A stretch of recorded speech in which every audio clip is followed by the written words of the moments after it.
Okay, it looks like we're live now. Hey, how's it going, everyone? This is Mitchell Mander here, and today we're doing something a little different. Devin, one of our community members, wanted me to react to a video that he was in, and I got a guest here. Well, probably know him. Want to go ahead and. Hello. Yep. Fizz is here. So, hope you're all doing good. Just chilling on a Tuesday, 2 days before Thanksgiving. Anyways, I don't know when Devin's gonna be here, but we're doing this stream for him. And Fizz, you want to talk about? You talked about it briefly before the stream, but your knowledge of Final Fantasy VII and Tifa in particular. Uh, I'm not as knowledgeable, I guess. I've only played really like Crisis Core and Dissidia. I know she appeared in both of those, but I haven't played too many Final Fantasies, so I know a little bit, but not like a ton. Okay, so I don't know when Devin's gonna show up. Oh, by the way, Emerald's here. If you haven't seen the chat. But anyways, the channel that we're reacting to is called Uncrowned Otaku. Apparently, a buddy of Devin's, presumably. Looks like they have almost as many subscribers as I do, so similar sized channel. But anyways, I actually forwarded it a bit just because the first like 3-ish minutes are just like the starting menu. So wanted to just catch up a little bit, and I think it goes on for about a half hour.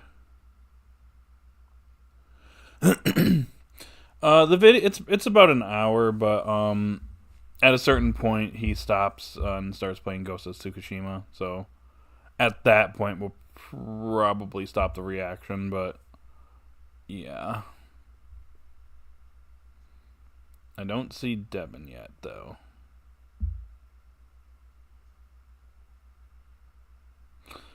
So give it one more minute and then we can start reacting. So anyways, how's the week going for everyone?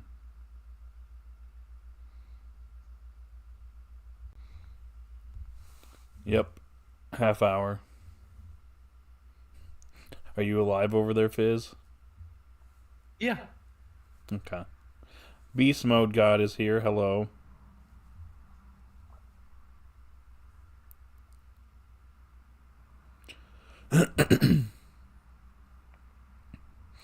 But I'm gonna probably go ahead and start here in a moment. I am curious. I think I skimmed over this a little bit. I didn't watch the whole thing, but we'll watch the whole thing today. So I know a little bit of what Devin said, but not everything. So we'll have to see where we go. But at the 5 minute mark, I'm gonna start it. But I do know a decent amount. Depends on which version we're talking about too, because there's the original Tifa from the original Final Fantasy VII, and then there's Tifa that is present in the remake series, and then also Crisis Core and Ever Crisis and Dirge of Servius with Is she that much different though between the games, or? she's not a major character in Dirge of Servius though, but that game it's basically Vincent Valentine and then Yuffie for some reason. It's funny because like in that game the optional characters from 7 are the most prominent characters in that game, specifically Vincent. But yeah, kind of funny. It's also supposed to explain what they're doing when uh things are going down with Meteor crashing down at the end of the game. But yeah. Um anyways, are you ready? Yeah. All right. Well, If I can actually get to it. Without further ado, we'll get started. Let's get into it. I don't know why it gives a weird reverb nowadays.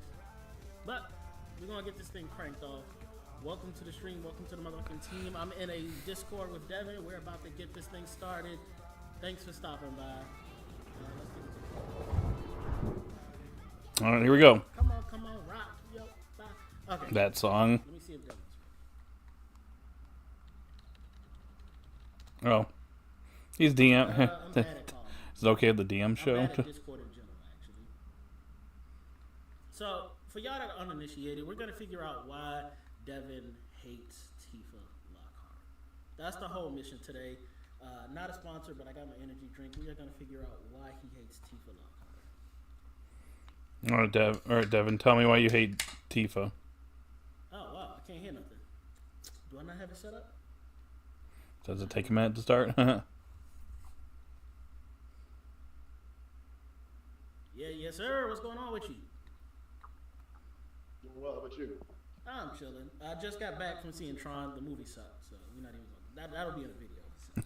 Yeah, I suspected it. Yeah, that's to be expected. I kind of agree, even though I haven't seen it. Do you agree, Fizz? So I was just telling chat. We're gonna figure out. We're gonna get to the bottom. Why do I hate Tifa? What part are you What on? does she ever do to you? Oh, he's talking about Tron. The floor is yours. Please enlighten us. Tron. Okay, so what should I start with? Design? Right, do you want to to follow me at a certain time? Probably, because I don't know where you're at in the video. Okay, go to 444. And tell me when you got that. All right. Yep. All right, I 3, think. 2, 1, Wherever you want to click. start. This is your show now. I'm just here. Okay, fine. We'll just start with the backstory then. Tifa's, like, the problem, I like it when a character is... There we go. The problem is none of Tifa's traits, like, they don't mesh well together. She's like this, supposed to be this martial artist that was zanging and everything. Yeah, she has the most reserved personality out of all of them. Like, out of all the whole cast of, like, FF7, like, well, except maybe Cloud, but Cloud at least has, like, a demeanor and vibe. Like, he's, like, the edgy, super dark, you know? Like, these, like, those edgy personas. Yeah. You got Barry, who's, like, this loud and boisterous, like... The Tifa's the reserved one. Shinra, you know that voice. And then, like, you got, like, Red 13, who's, like, this whole... You know, I guess he's kind of childish sometimes. He is a child. Yeah. And he, Okay. He's like this ditzy kind of character. And you got like Ayubi, who's like super over the top ninja, like tomboy. Like, and then you got Arab, who's just like Tifa, who's just so like quiet and reserved all the time. And even though she's supposed to like this, everybody in the game they describe her. She's supposed to be like this this tough chick that always like. I don't take, like, you see the cutscene itself, like, Barrett was like, oh man, like, when I was raising Marlene, Tifa, like, literally told me off. I'm like, when have you ever seen Tifa get angry or, like, show many other emotions besides just being, like, that generic... Okay, pause. Have you paused it? Yep. So, thoughts so far?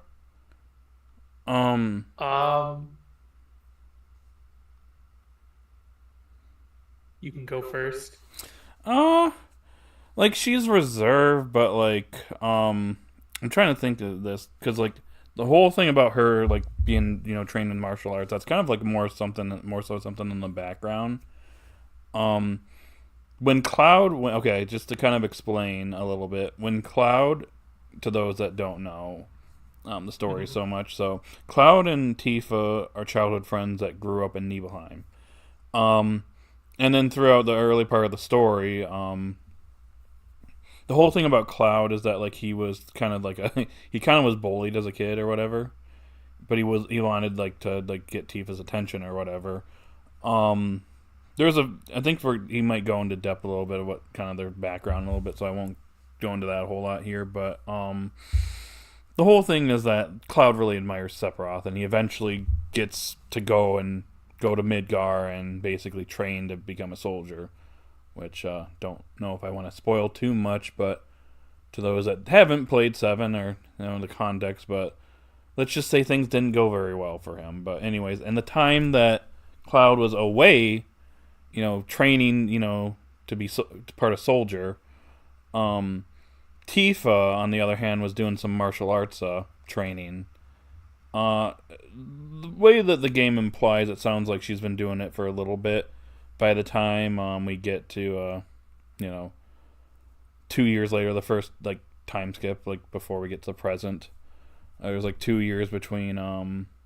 There's 2 years between when Cloud goes in the Soldier. He goes in the Soldier when he's 14, or goes to Midgar when he's 14, and then 2 years later, the Nibelheim incident happens, and Tifa ends up getting injured. Well, the whole village gets burnt down, and a lot of things happen. But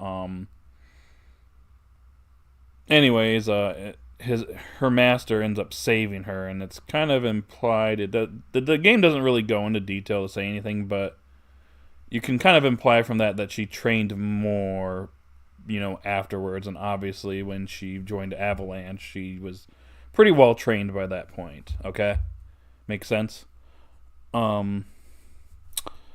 So I guess when it comes to being reserved, I think the way that the game presents it is she's reserved kind of for a little bit because she kind of runs in the cloud in the early part, like before the game starts.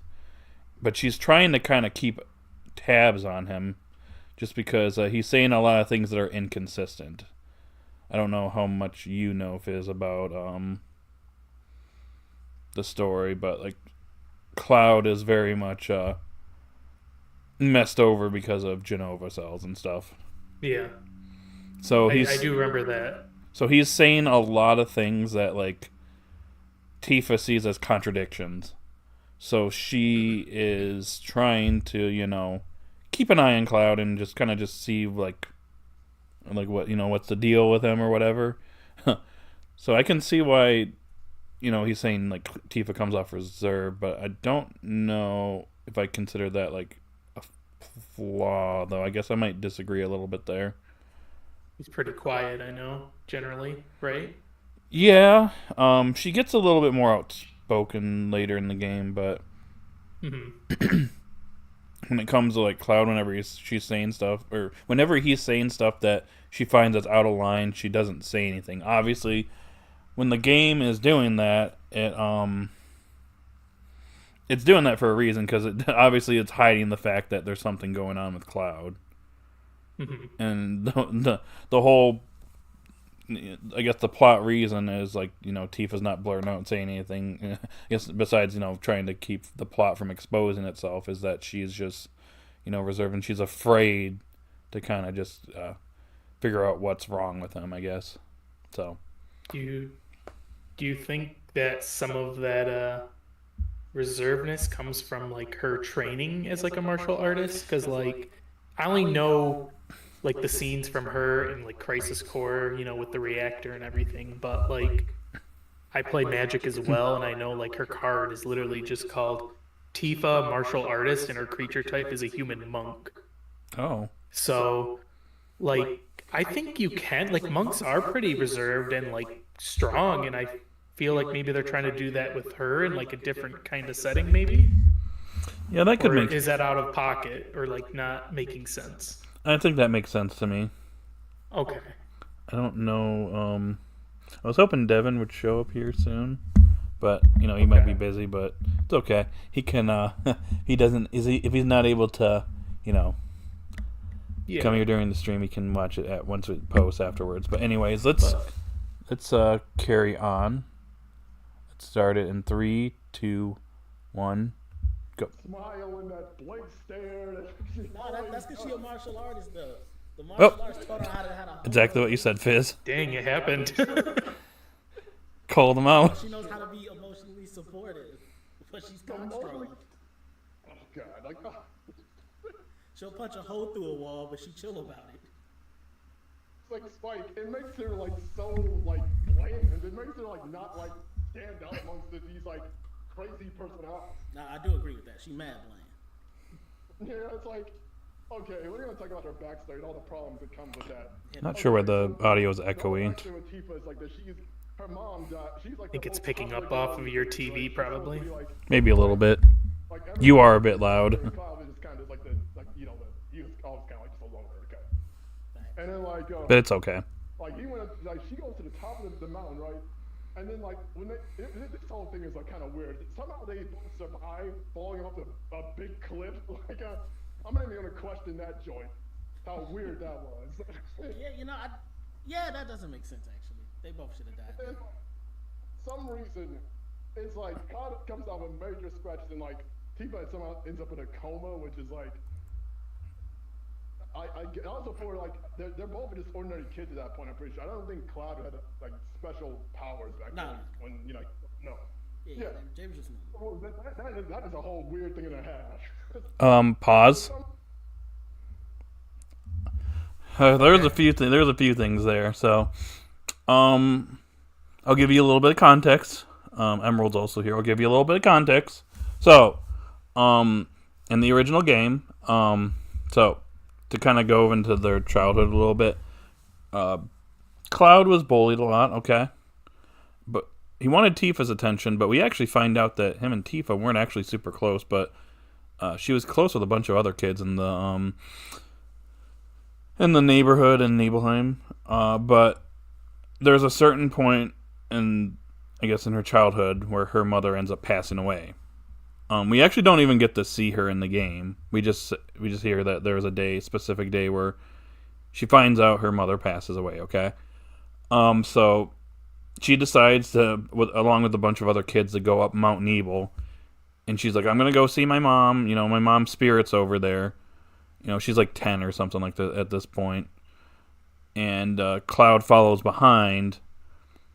And it's kind of one of the more wacky moments in the game where it's a little bit kind of unrealistic, so to say. But anyway, she goes to, walk across Mount Nebel. And I think the remake changed this a bit. Right? We also have to... The remake's also not at the actual point where it happens in the original game, I guess. So maybe there'll be more context later on, but in part 3. But anyways, she goes to the bridge, and the other kids get chicken out and they're afraid. But Cloud ends up walking across the bridge, chasing after her, and while basically the two of them chase, they're walking across the bridge or whatever. The bridge snaps, and both of them fall off the cliff, like literally fall off the bridge, and they fall. And based on how it looks in the game, it looks like they pretty much, in most normal circumstances, you just fall to your death. But they survive. But for some reason, they fall this way, and Cloud only gets a bunch of scrapes on his knees. And Tifa, on the other hand, literally gets knocked out and is in a coma for, I think a week or two. And Tifa's dad finds her unconscious, and blames Cloud for it. Literally. Cloud was the one that was, not even, he was, sneaking around, and he's the one that just happened to go after her, and he's the one that got blamed for it. It just, so just for some context, that's what Devin's referring to when he says they fell off a cliff or whatever. Mm-hmm. But, yeah, it is kind of a ridiculous scene, because it's they should be both dead.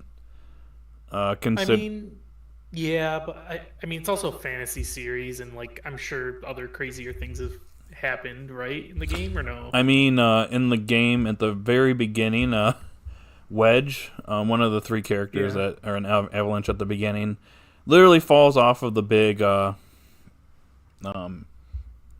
forget what it's called in the game. It's not a reactor, but it's this energy tower or something like that. He falls all the way down, and I mean, when he falls a couple 100 feet, and he's laying on the ground still alive. It's talking and everything. It's Cloud, you came back. When does this happen in the story? Because isn't Cloud a super soldier kinda from the cells, or am I wrong? This is this is their childhood. This is before Cloud even enrolled. Became a soldier. I want to say this happened when Cloud was 11 and Tifa was 10. Okay. So, and then after that point, I guess, he got blamed, and basically he was just really out. He was, really an outcast at that point. And then he eventually signs up for he signs up and goes to enroll in the military at Midgar for Shinra. Yeah. And then 2 years later, I guess I can get into a little bit of spoilery content.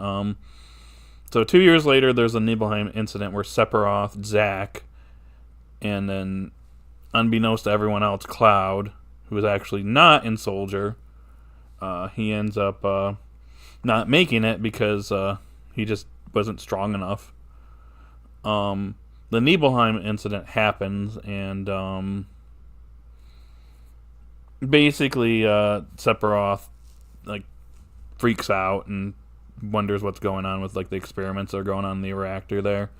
Then he goes into the library and he comes to the conclusion that he's actually like an ancient, and that, you know, everyone's below him and he needs to go to his mother.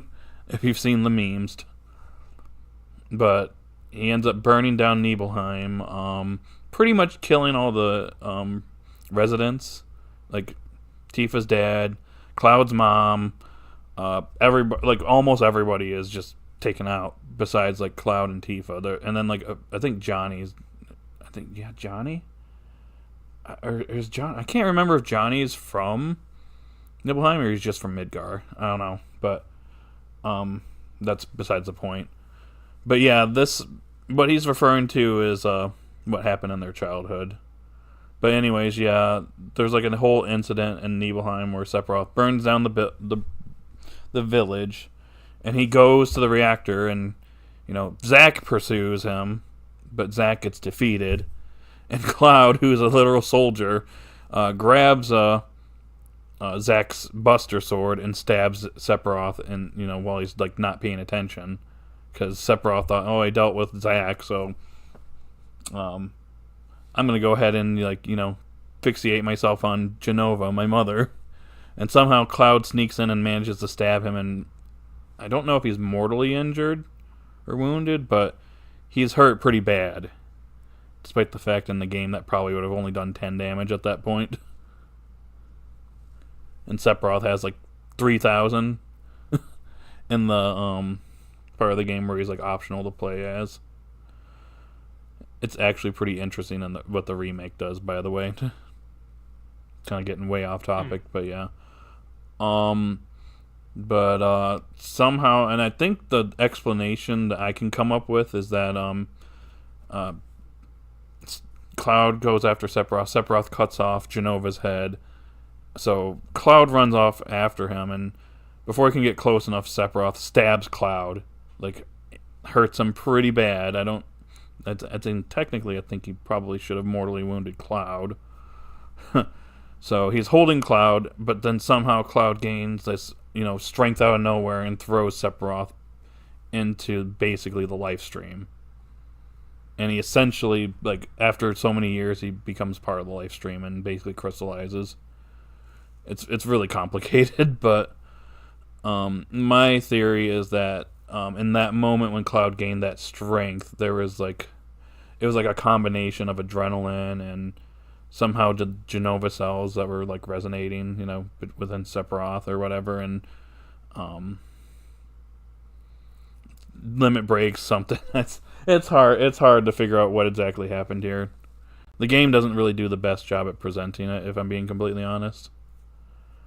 But yeah, anyways, do you want to go back to reacting? Sure.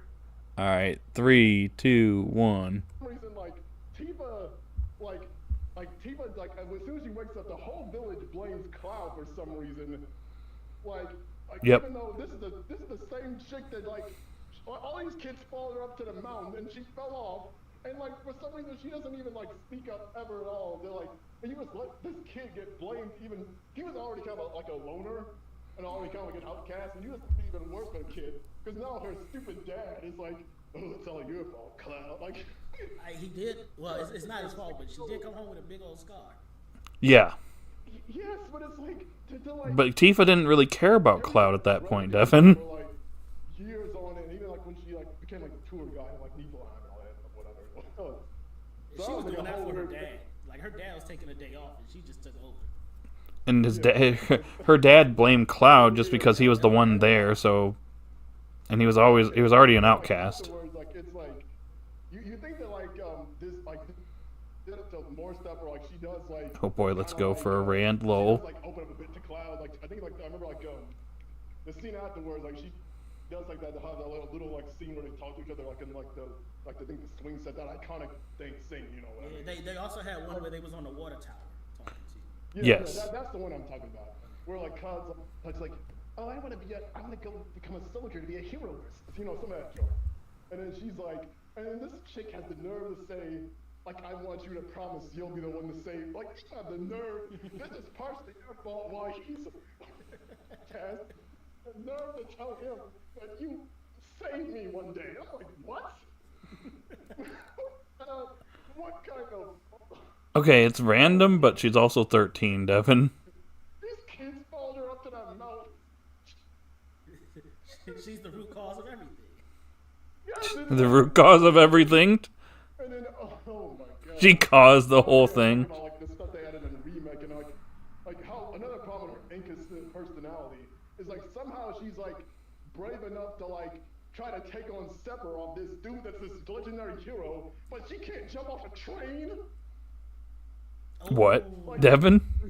God, Pause. showing is so frustrating. She got it's like Oh wait, like Okay. there we go. Wouldn't like grab it for a second. That was funny. Okay, so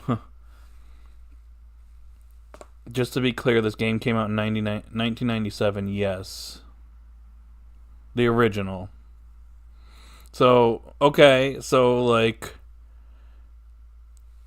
just to kind of recount, yeah, Tifa's dad went after Sephiroth at the reactor and was struck down.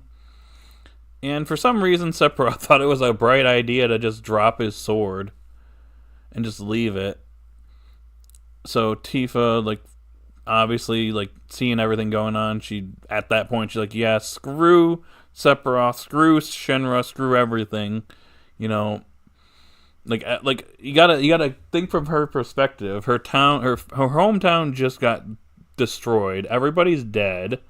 Her father's like, she lost her mother when she was 10, and just 5 years later she loses her dad, so she has no family left. So at that point you gotta think like she's got nothing else to lose but her own life, I guess. So she tries to do whatever she can to stop Sephiroth. Obviously she failed, but she didn't die.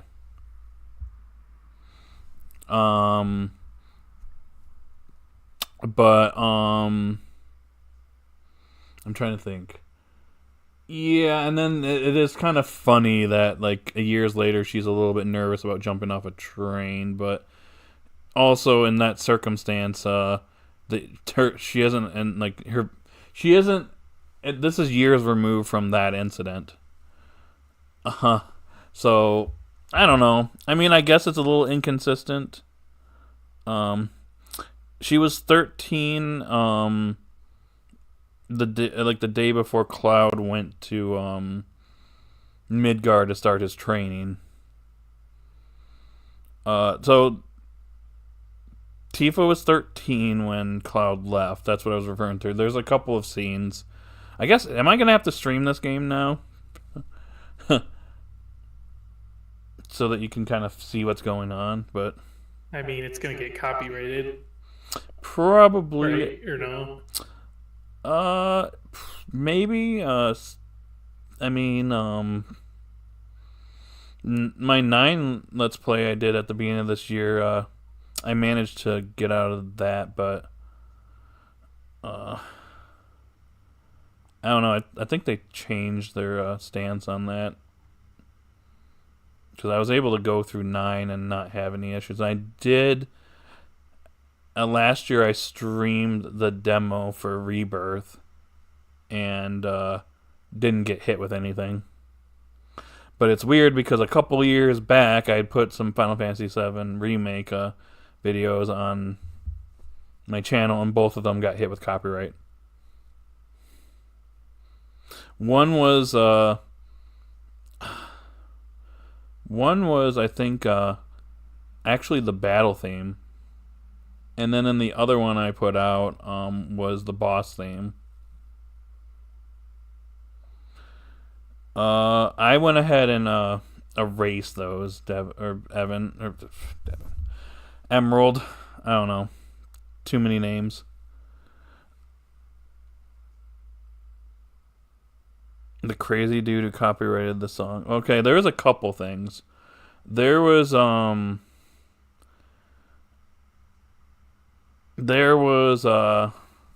trying to remember. There was one time we streamed Mario Kart 8 where some random person copyrighted me and you, Emerald. That was a while ago. And then there was a couple stuff with Final Fantasy 9, my initial first time the first time I did 9, all of them got copyrighted, so I had to just stop that. I did Castle Crashers with Joe and Jeff, and that got hit. I tried to appeal that, and the person that owns that song, despite me writing this whole thing about how it's fair use and just to release it, they decided to deny my appeal. So that was fun. My two worst copyrights were the Mario movie reaction. That one I had to that one I can't do anything about. And then when Bleach 1,000 Year Blood War got revealed, like that video I made like a long time ago, like 5.5 years ago. I played number 1 in the back, and that got completely that got blocked in like every country but America. And then the most recent copyright thing I had was when I was streaming Genshin back in, I think, June, when Skirk's Story Quest came out, and for some reason some guy was claiming, like, I guess he like sampled one of the themes from the game, and it was like hitting like every single person that was streaming that or like releasing videos for that. Literally the entire community just like banded together for that one, and he had to come out and apologize. It was actually kind of funny, and he retracted all of it. So that's my copyright ordeals. Get rid of the tapes at least again. I don't know. Not sure. Anyways, that's my whole copyright history issues. So fun times. I gotta love it. But yeah, I don't know. We could try 7 at some point. I'm going to just put it out there that would be quite the Let's Play, though. That is quite a pretty lengthy game. Especially for 1997. It's 3 disc long. Okay, anyways. Wow, Nick. Really? You stream it. You have the game, Viz. Anyways, we're gonna carry on, so we're not here all night. Sure. All right, 3, 2, 1. You know why they had that scene? It's just so they can have like Cloud. Oh, you just saved the precious waifu. I'm like, that does not fit the kind of character. The precious waifu. Especially at this point. Look, it's not Genshin Impact. I mean, it's Tifa still. All she wanted to do is run True. to a bar and make a signature drink. Was she joined the terrorist organization? Oh yeah, she is a bartender, isn't she? Backstory on that. Yeah, let me turn it down for a second. She's like, it's so weird. The whole bartender thing is kind of a front, though. It's like a cover. Oh, is it? Okay. Yeah, because like they need a hiding spot, so who's gonna think that they're like, hiding out, at a bar in the random part in the slums in Midgar? Makes sense why she would hate soldiers. But then like you have scenes like where she just tries to like help the soldiers even though when Cloud's trying to kill him. I'm like, and granted, I understand that she's a nice a nice person, like it's so weird. It's like she has a nurturing soul. yeah, but it's like you care about these people that like that you're supposed to hate.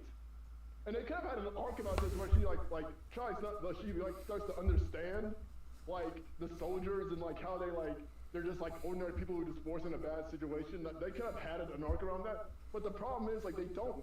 She just for some reason cares about these guys that are part of this organization you're supposed to hate. These guys killed your dad. It's so weird how she's handled in this game. I'm telling you, it's the martial arts training. The martial arts. Her sensei taught her how to be at peace with her emotions and harness that into her fists. Didn't the Nikolai accident happen after she started her training and was never finished? I can't remember that part actually. Yes, Master Zangan, like he let Midgar. Like I'm a writer, so I remember all this stuff. So like it's just everything wrong with Tifa just sticks in my head, and it's sad because like most of the other characters in Final Fantasy VII, they at least have like something. They all have like at least a big moment in the game that's like at least tied to them. Like Barrett has like the canon and everything. Okay. Like, Red 13 is connected to the lore, everything. Cosmo Canyon. Several moments like Midgard, the Temple of the Ancients, etc., etc. Tifa has her own side story. Vincent has his own side story, and then Tifa, like all her story is connected to Cloud. So Cloud ends up taking most of her shine. I know exactly Tifa's role in the game. See, and this is gonna sound bad, but chat, I need y'all to ride with me on this. This is gonna sound bad. You're thinking of Tifa as a human, and she's failing you in the human aspect. Really? But Tifa's role is an emotional support dog for Cloud. A little bit. Do both. Nah, she don't got the human aspect yet. All she cares about is making sure Cloud is good. She's an emotional support dog, which you need it, but it ain't gonna do much. It's just here for that one person. Oh my god! I think like it's because this is why her writing suffers so much. Because I remember like a thing like Arab and Tifa were supposed to be like one character, but the problem is. Like Herb was always going to exist, but Tifa's added like last minute. You could kind of see. Okay, pause. Is it bad? Is it bad to have like a simple character sometimes? Because like, I don't know how complex the other characters are, but like, I'm okay with like a character that doesn't have as much going on, and maybe I don't know. It's kind of hard to explain it. I can kind of see where Devin's coming from, and it's because like she's one of the focal characters in the game. I can see his argument there. Does she just not talk a lot, or like she does she say anything? Or? I think he's gone. He feels like she's too. He feels like she's a bit too reserved in the game, where she's not really expressing herself or has like a major. What's like her goals? I think like one of her main goals in the start of the game is like she's part of Avalanche, so the main goal is to take down Midgar. But the thing that I kind of want to counter though is that like you gotta still factor in the fact that like obviously a lot of these characters in this game have a lot of tragic backstories, like. Sure. But like Tifa and Cloud, theirs are like they're like intertwined because they grew up, they're childhood friends. Well, kinda. Like it wasn't until they really met at it was like the water tower or well or whatever you want to call it in the village. Yeah. They weren't really super close, but they have the connection that they were raised in Nibelheim, but they both lost They lost their hometown. They lost their family. They lost their friends. So they pretty much have each other. So the fact of the matter is, like, they pretty much only have each other. Like by the end of the game, they're pretty much that's all they got. They just have each other. Okay. Well, they just knew each other. Somewhat as kids. Yeah. But are they close now in the game? Maybe she's just like trying to make sure he's okay, because doesn't he have like some mental stuff? Yeah, that's what I was getting at. He basically later in the game there is a pivotal moment where to get into spoiler territory. I don't know how the remake's going to handle this. I'm actually kind of interested what direction they're going to take with this. So pretty much like towards like the like honestly like not too far into disc 2 in the game, in the original PlayStation game. Mm-hmm. You're basically heading to the Northern Crater. You actually find out because like the whole thing is like there's a bunch of like people that are like infected by Genova cells, and they're all drowned around one thing, Genova, and what they're calling the reunion, and they're like messed up. Like they have a lot of mental illnesses and like physical ailments because of Genova cells. Some people like, because the whole thing is like Genova cells, like not everybody can handle it. Only really the soldiers are the ones that can really handle it, and then some of them even then break down later on. Don't the Genova cells like make you a super soldier though? That's kind of what it I does, but it also, because you have the Genova cells in you, you want it. It basically drives you. You're essentially being summoned. You're being called to Genova. Oh, and that's what Sephiroth did. Pretty much, he kind of just went crazy with it. Yep. But who else has Genova cells? Cloud. So the whole time they're heading up there, Cloud's like, we gotta go there. We gotta beat Sephiroth. He's the problem. He's causing all these issues. So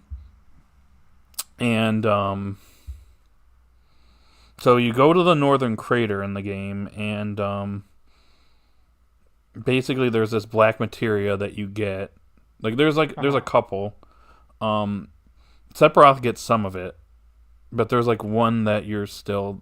Actually, no. Sephiroth gets it, but you get it back from him, or Genova really, because the whole time you're following Sephiroth, it's actually Genova. Genova's the one that actually killed Aerith, if we're being honest. Okay. But anyways, we get to the Northern Crater, but like by this point, Cloud doesn't even realize that he basically went there on instinct and is not going there out of obligation to take down Sephiroth. But Sephiroth, using his mental powers or whatever you want to call it, basically shows Cloud and Tifa, hey, this is Nibelheim 5 years ago, and here's that picture that we took. There's a point where like Tifa, Tifa, Zack, and Sephiroth took a picture. And Cloud looks at it, he's like, no, this is wrong. This is wrong. No, don't believe it, Tifa. I was there. I was really there. And she's starting to, like, freak out at this point. Like, trying to, like, be like, no, it's okay, Cloud. It's okay. Like, don't believe it. It's, like, kind of a dramatic moment. But Sephiroth is basically trying to be like, no, Tifa, you're right. You're right to doubt Cloud here. You're actually right. He wasn't there 5 years ago. So he's trying to... What's up? Not to interrupt, but like, it seems like they've known each other for a really long time. So why wouldn't their stories be kind of intertwined, like her and Cloud? Yeah, that's why their development kind of happens together. Does she like interact with the other characters of the party at all? Yeah. Mm-hmm. Barrett, definitely. She was with Barrett for several years before like the main story starts. Okay. I want to say Aerith. She was definitely close with Aerith before, the inevitable happened. Yeah. Some of the other characters, not as much. But yeah, it's mainly the first four characters. A little bit with Red 13. I mean, are those interactions like, I don't know, kind of tell you what kind of character she is, I guess? A little bit. Played 7. I mean, she still has that reserved personality, but she comes off, as a nice person in the team. She's a little bit more... people are more reserved or, like, introverted. She feels more composed, too, compared to, like... Composed, okay. Because, like, if you think about it, she's been with Barrett, and Barrett's a little unhinged at times.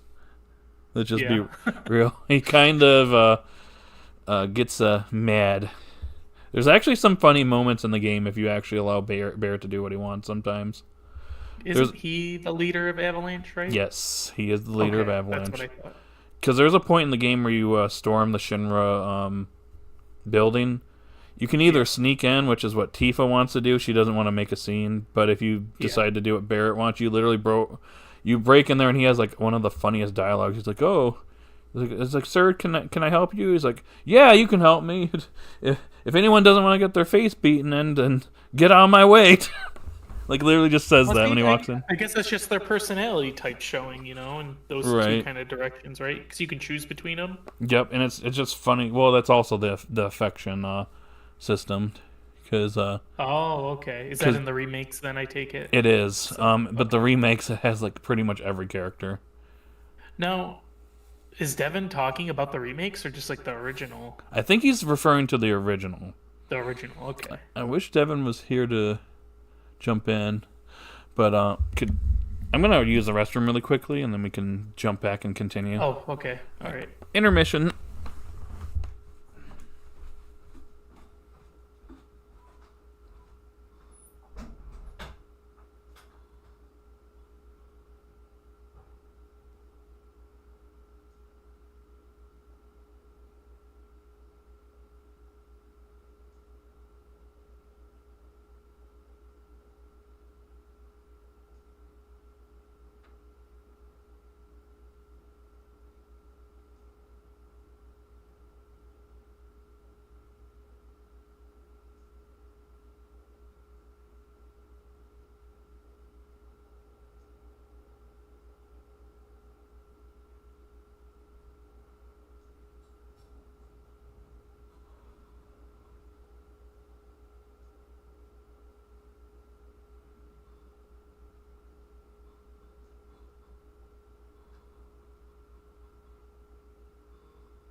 Intermission over. Oh, okay. It would be actually pretty interesting if Matt were here. What does he think? Do you know? He'd probably just be like, just played Final Fantasy VI, bro. Oh. Well, maybe, I guess, like, I mean, I don't know, because I haven't played 7, but, like, I know people like her, but, like, maybe she's not the most developed character, maybe? I don't think she's the most developed. I think, obviously, Cloud is the most developed character. Well, he's, like, the main character. He's the main character, so he's going to get the most focus. Yeah. Barrett gets some pretty good development. Aerith, obviously, is a focal character in the game, so she gets enough development until, well, Red 13, I'll be real, his development mostly ends at Cosmo Canyon in Disc 1. He gets some stuff afterwards, but like that's like his focal point in the story. Cause like, does Tifa get anything though? Like when we go back to Nibelheim a little bit. Okay. And then all the stuff later in the game that happens.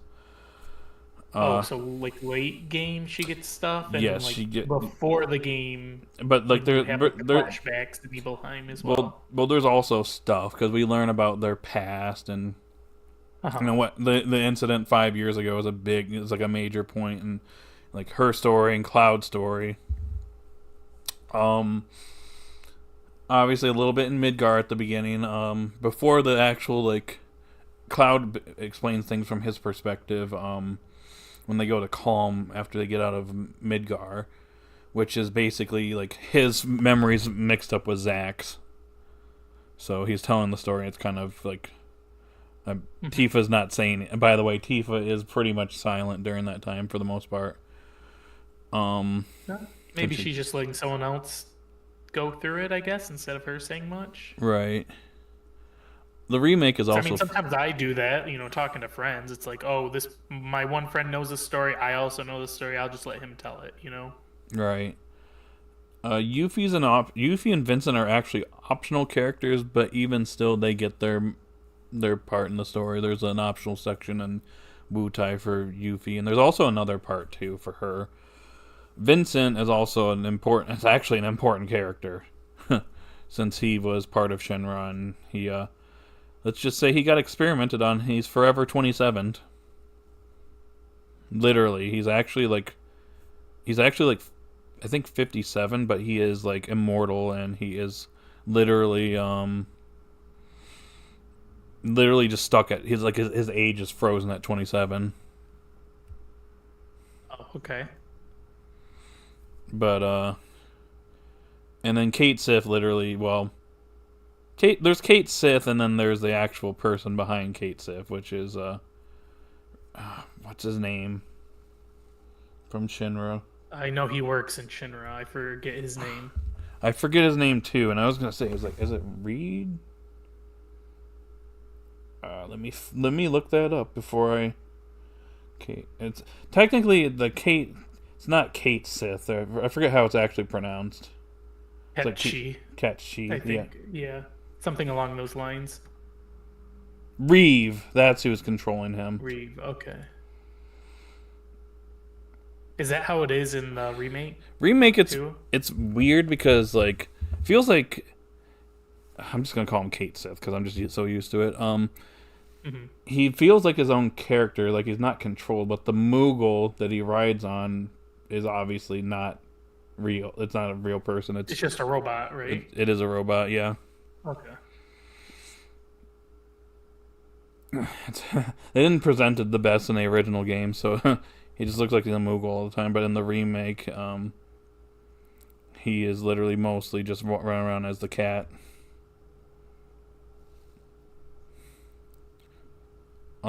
And he also has a very broken limit break, if you know how to play it. Yeah, that's for like speed running, like glitching it to get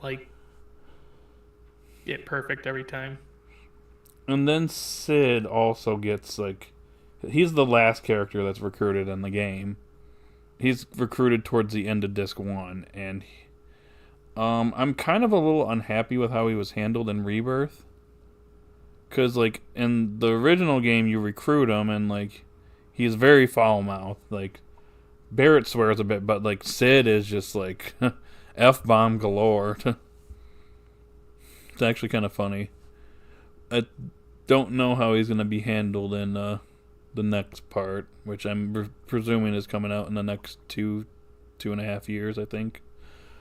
Okay. He gets his moment to shine later on because you get to go to outer space for a minute, which is actually his lifelong goal. Oh, okay. And even though he's like a pilot, right? He's a pilot, but he wants to go to space, and he wants to be the first man in space. And okay. the whole thing with him is his wife was repairing something in the rocket, and we actually find out that there was a malfunction, but he didn't have the patience to take the time to do anything about it. You find out later that his wife actually saved his life. He would have went out and his rocket or the ship that he was on would have probably exploded. So, but he ends up aborting that and causes the rocket to just lean over, and it just sits there for I forget how many years. I think maybe 4. I think that happened 4 years before the main game. It's actually kind of funny. I like how Cloud and them, they go around the world. I want to say the events of Final Fantasy VII take place over the course of 1 month. If I recall correctly. Okay. But anyways, let's continue on. So let's see what else Devin has for us in 3, a 2, a 1, and go. She's just such a weird entity. Yeah, Tifa's timeline doesn't match up. Around the world in 31 days. Makes sense when you think about how she landed. It's no, she does have one, they try to add a little bit more stuff to her, remake. I'm gonna give her a bit of credit, the stuff where she likes cats and stuff. But if you actually she likes to do, I remember you actually find her cat in Rebirth. Say she likes martial arts. I would say she is a martial artist. She likes working out. Yeah, well, I guess, yeah. She had those workout challenges in the latest one. Yep. Yeah, but those are actually kind of fun. I was hoping she would have some kind of big arc or something crazy like Terra from FF6. She has this crazy story and this arc. You just didn't do it like Tifa does. But when I criticize Tifa, everybody gets on my case. That's because Tifa is lovable because she supports Cloud. Maybe. Terra's- I'm used to people hyping up 6 because like in my friend group, That's why I don't like her either. obviously your friend group too, I but don't hate her. like most people prefer 6 to 7. I would say. Yep. I'll pause it for a second. Yep. I was gonna say if Matt were right here right now, he'd be like, "Yeah, just play 6, bro." Yeah, like I know Terra's very popular too. Terra is But, well. like, The thing that's interesting about 6 is that they designed that game where they said that there isn't like a main character in that game, even though it's pretty clear, not just Yeah. from like afterwards, but even in the game itself, that Terra is essentially the main character. Because when you confront Kefka at the end, she's the one that's standing front and center, whereas everyone else is kind of in their like spots. If you don't have Terra, I think it's what's her face, the other girl. Celise, I think, yeah. Celise. Yeah, Well, 'cause- she's like you can miss her though too. yeah, you can miss Terra. You can miss a lot of. There's only a Okay, couple. I didn't know that. Yeah, you don't have to get Terra.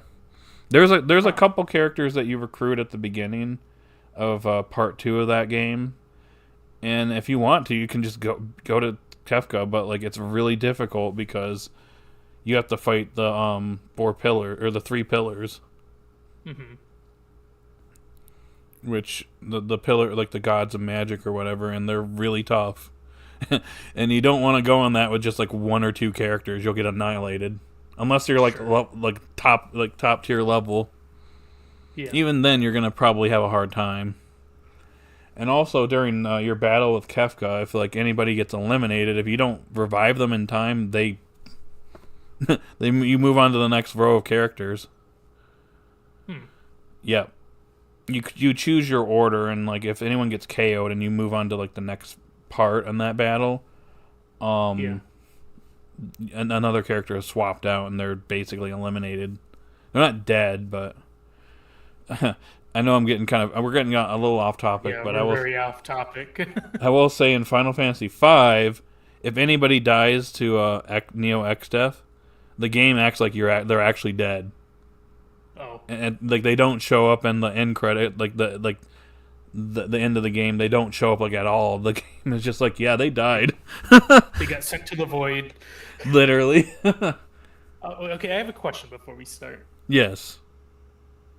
Out of all the party members, where would you rank Tifa in terms of like your favorite members? In 7? Yeah, with like what Yuffie, Vincent, Okay. Cloud, Tifa. Let's see. This is kind of a hard one. I will say when it comes to Kate Sith, I'll just call him Kate Sith for the purpose of this because I can't pronounce his name. Sure. He doesn't really get like much in the original. I like him more in Rebirth actually. But on the original, he's probably like my least favorite, to be honest. I'd say it gets kind of hard because like I don't really hate anybody in the 7 cast. Well, I if you had to rank them, if I had to rank them, I'd say next would probably be Red 13, just because I said earlier, his main development pretty much comes to an end at Cosmo Canyon. Yeah. The remake does something very weird at that point in the game, I'll say that, but I don't want to get into that too much, but I'd say Red 13 would probably be like my second least favorite, and I still like him, but yeah, his development does come to a screeching halt at that point, and he only gets crumbs after that point. I mean, the one notable thing you can do with him is with him and Vincent, there's extra dialogue if you confront Hojo at the end of Disc 2. Just because they're the ones that have the biggest like vendetta against Hojo, because it basically ruined Vincent's life, and then he captured Red 13, gave him that tattoo, and basically experimented on him because Hojo's just evil, literal evil scientist. I'd probably say Yuffie is probably next. In the original, she doesn't have a whole lot. She's an optional character, She does get some good shine when you go to Wu Tai, but the thing about Wu Tai is that it's optional and not part of the main part of the game, so her basically development can be avoided. So I'd say she's probably next. Okay, but let's say you had all that development, you would still put her there? Probably. Because I think at this point it gets harder to rank because, like, I like a lot of these characters. I guess in terms of, like, development, I'd probably say next would be probably Sid. And I like Sid. He is actually one of my favorite characters to play as in the game. Because his limit breaks are awesome. But, and I like his personality, but he is a late character, late addition in the game. So he kind of suffers from that a little bit. And then I think those are like the, let's see, Kate Seth, Red 13. You got Barrett. You got I got Vincent, the first Tifa, Eris. I would probably say maybe Vincent here would probably be next. And I like Vincent a lot. He is optional, but he is still an important character based on the lore and how he was Turks. He's part of the Turks. So I'd say he's next, and then the original 4 are pretty much the best characters. Like, and this could be kind of interchangeable, but I think maybe, if I'm being honest, maybe Tifa next. Okay, so Tifa's actually up there out of the most of the cast, is what you're telling me. Yes, I'd say she's in your opinion. She's in the upper half. Okay. And then I would say probably Barrett. Then, yeah, I really like Barrett. I think he has a really interesting story. Hey, what's up, Pokey fan?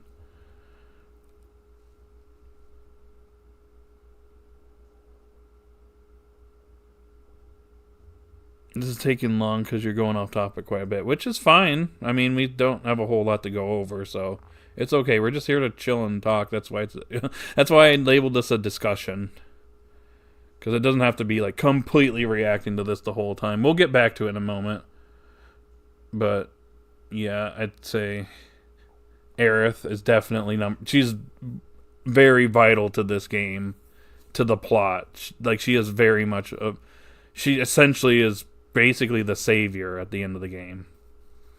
If it wasn't for her, basically the world's doomed. And Cloud, obviously, is number 1. Very complex character. A lot of people like rag on him and call him, like, a terrible protagonist, but he's actually in my opinion, Cloud is one of my favorite protagonists in a video game, because he's got layers. Like, some people look at it like, oh, he's just like moody and edgy. I'm like, he's been through a lot. He had a little bit of a rough childhood, and then all the stuff that happened to him, and he has a lot of interest. He's a very interesting main character. Is he my favorite in Final Fantasy? Probably not.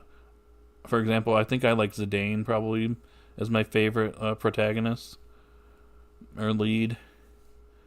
I also like Tidus, even though he has some annoying moments in Final Fantasy X. But yeah.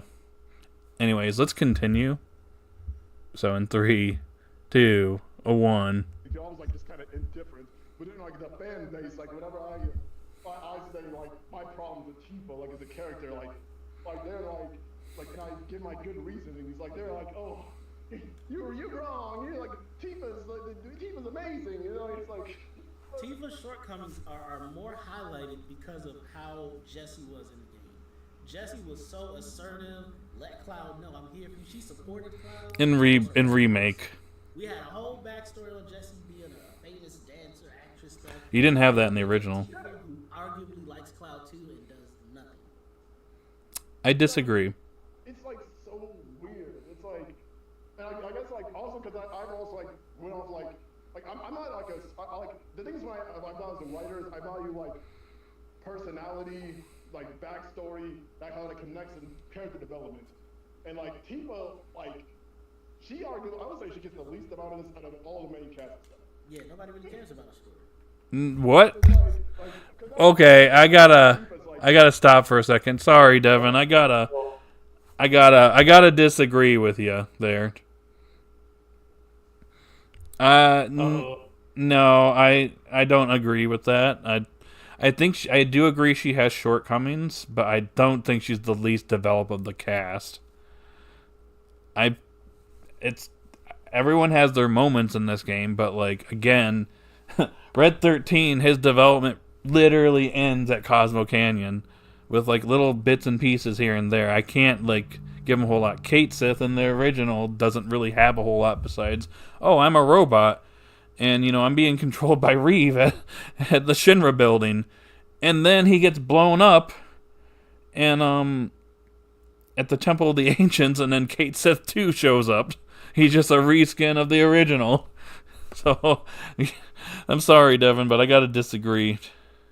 I don't know if you're here, man, but yeah. Anyways, hey, what's up? What else did he just say there that I kind of had to disagree with? Did you catch anything else there, Fizz? No. I just, I'm listening to what you have to say. I mean, don't go by 100% what I'm going by, but what I'm saying. But you form your own opinion. But I just had to disagree there. Anyways, I don't know where you're at in the video, but I'm at about 1608. Yeah, 16010. Okay. Anyways. 1610. Anyways, 3, 2, 1, continue. Whenever somebody brings up our character, they just talk about like the shipping. Oh god, the shipping wars. Like when you think about like other, I mean, does it matter? Like, isn't Aerith dead? I was gonna say Aerith is dead. What is she gonna The do? shipping wars is over. It ended when she died. whole story arc where she has to like learn how to become more confident and like live without, because like her love interest Like if she didn't die, then yeah, it definitely would be Cloud and Aerith, like without a shadow of a doubt. interactions and moments because she's so like fun. But Tifa's like, due to her like reserved personality and like how little dialogue she gets, like I can't describe this character. That's mine. She's just there to exist. That's the best way I can describe it. And like I was hoping like in remake they would try to do like more with her. They did a bit, but not like, she still doesn't like outshine like Yuffie or Aerith in my opinion. Like twerks. Yeah, because I hate Aerith. I love you. Did you what? You hate Aerith? Pause. Oh my! No. Oh my god! What? What did Aerith do? I don't. She died. She failed. She died. Okay. So she died. That means she sucks. Okay. Yeah. Imagine dying. Play what sound effect? Oh, wait. I think I know what you're talking about. I don't have soundboard out, but I can get it out. Would it be where is it? I think it's in your server here. No. What? Where's Toad? Do I still have that one?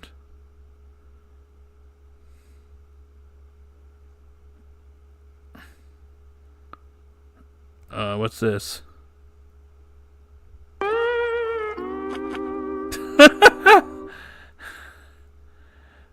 I don't see the Toad one. Rip. Unless you have it in yours.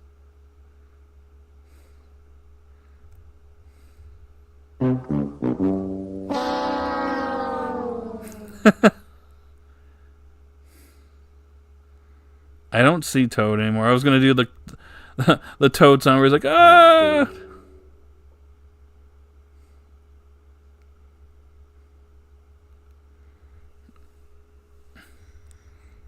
That's funny. I just had to stop that for. I'm like, you don't like Aerith? I'm like, I like Aerith a lot. I think she's like, I rank her at number 2. And this is coming from someone that really likes Barrett. I will say, the rebirth does something with Barrett's part of the story that I I have mixed feelings on how it's handled. There is one part of it that I think is handled really extremely well, and it's mainly Barrett's like reaction, and I have to give kudos to the VA because the performance was actually like a 10 out of 10. Really good, like a phenomenal performance. But there's a couple things in that whole scene that was very much botched. If if you know what I mean. Maybe I'll show it to you someday, Fizz, and you're gonna just laugh because of how ridiculous it is. It goes from like a dramatic scene to just something really stupid. I don't know if you're from. Oh, wait, it's up. Oh, I just said I see. I don't know if you're familiar with Paul Mert at all. I don't think so. Okay, he was kind of a gag character in the original, and he technically is in remake and rebirth, but let's just say he does something really dumb. He decides to steal the show. Well, a dramatic moment is happening, and it feels very out of place.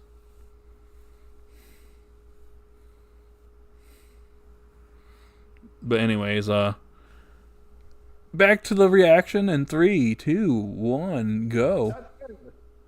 That's fair because like they like, and you can like, they have personalities that you can like or dislike. Yeah, they do things. They Tifa, actually do things. yeah.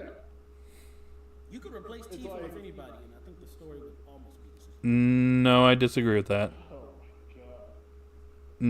No, I disagree. What they should have also done is like, they kind of made Zangan like this more major entity in the world of FF7, but he's just kind of this guy that just he's like shows up in such, he's kind of like Shanks. He doesn't show up that much.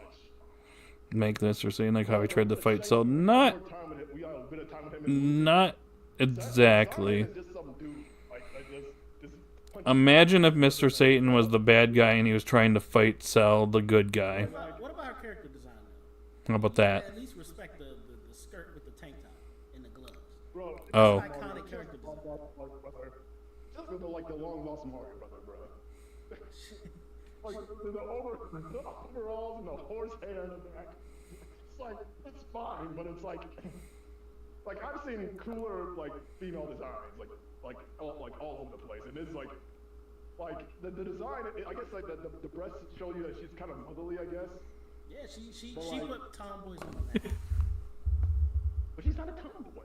Tifa, she a big tomboy. She is a tomboy. I'd say so. Just 'cause she Yeah. works out. Yeah, that's she likes things that boys usually like, and that's what makes. And she kind of dresses almost like a boy too. She's But she full on likes tomboy. things. The likes things that girls like as well. Like and she can't. Nah, she won't be feeling it. She just wanna do girly things because she is a girl. She like the boy stuff. She'll play some football. Huh. Oh my god. And it's like Tifa would bring you into the stratosphere. Yeah, she was put like- tomboys on the map, and that was her big following. But like, there's other characters that do that, but way better. Seven was iconic. And I'm like, I'm waiting for like iconic, but iconic not good. I think she's bad. People just related to it. It's like I like working out in martial arts too. Tifa's me. She related with people without even doing anything. She just related with people because of those two things. People like that Eye King. That's the thing. That too. Which I They don't like that Eye King. It's Jesse now. Like Jesse's gone though. That's the problem. You Allegedly. replace Jesse. Bro, you replace Jesse with Tifa. Okay, that's one thing I'll give remake. Way more interesting. It actually fleshes out Biggs, Weggs, and Jesse. They do a particularly good job with Jesse. But yeah, like as being like a performer and being like an artist, I think about this stuff carefully. I think about like when I put all this stuff together with Tifa's story, it just doesn't make any sense. So Tifa's whole story is Okay, close with Cloud. put it in the usual spot. To be determined on that. Cloud leaves, comes back, but she don't know it. She never knew Cloud was there during the Sephiroth thing until the very end. And I guess after that happens, she becomes a barkeep. Yeah. She challenged Sephiroth. He like even though she knows he's really strong, because I guess she's in a blind rage. So I guess I could get because with she just saw her dad get poked up. That's what I said earlier. For some reason, she can't jump off a train, even though she's. Different scenario, Devin. Then somehow gets mixed up. And she jumps off anyways. Becomes a barkeep, and somehow gets reunited with Cloud to take down shit. And you can make like someone afraid and like have it at least be consistent. Like there's a game like you probably heard of a Fire Emblem, right? Yeah. Yeah. Like there's a scene in Awakening where like Pause. Said a few things. I'm trying to collect my thoughts here because he actually touched on what I said earlier. Because I like how he kind of like puts together the whole like she'll go and fight Sephiroth, but like she's afraid to jump off a train. My counter to that is she'd actually she's a little nervous, but she literally jumps off the train anyways. I can't remember how it goes on Remake. It's been a while since I played Remake. I played Remake literally April 2020, I think, was when it came out. Maybe I should revisit it for stream. Maybe. But yeah, she kinda lost everything, and so her going into that blind, I like how he pointed out, he's like, yeah, that makes sense. Kind of makes sense that she, at that point, she doesn't care. She's going to do whatever she can to stop him, so. Other tier list, we can discuss that at a different time. Don't need to do we did the Naruto one a while back, and that one was like, 4 hours, bro. If we do a tier list again, I don't want it to go for 4 hours unless it's at the end of Horizons, whenever Horizons ends, and I need to do that tier list for all the episodes. That might take 4 hours.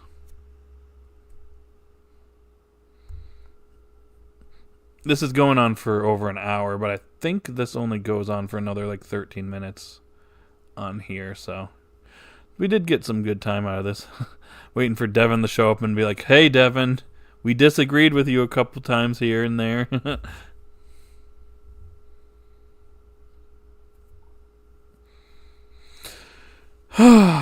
But yeah, anyways, continuing we're at 20. I'm at 21:21. So 3, 2, 1, go. Like Lucina gets like scared of like this giant dragon, but she still like holds her ground. But that makes sense why she'd be scared because it's a giant dragon. But like, Tifa, she can't even jump off a train. It's like what the? She fought a train. Oh, never mind. That's a different Final Fantasy. That's FF6. You can suplex a train. So you hate Tifa because she's lacking in almost every way. Yeah, except like she's eye candy, which like it's an anime character. You can like find that in almost everywhere. Huh.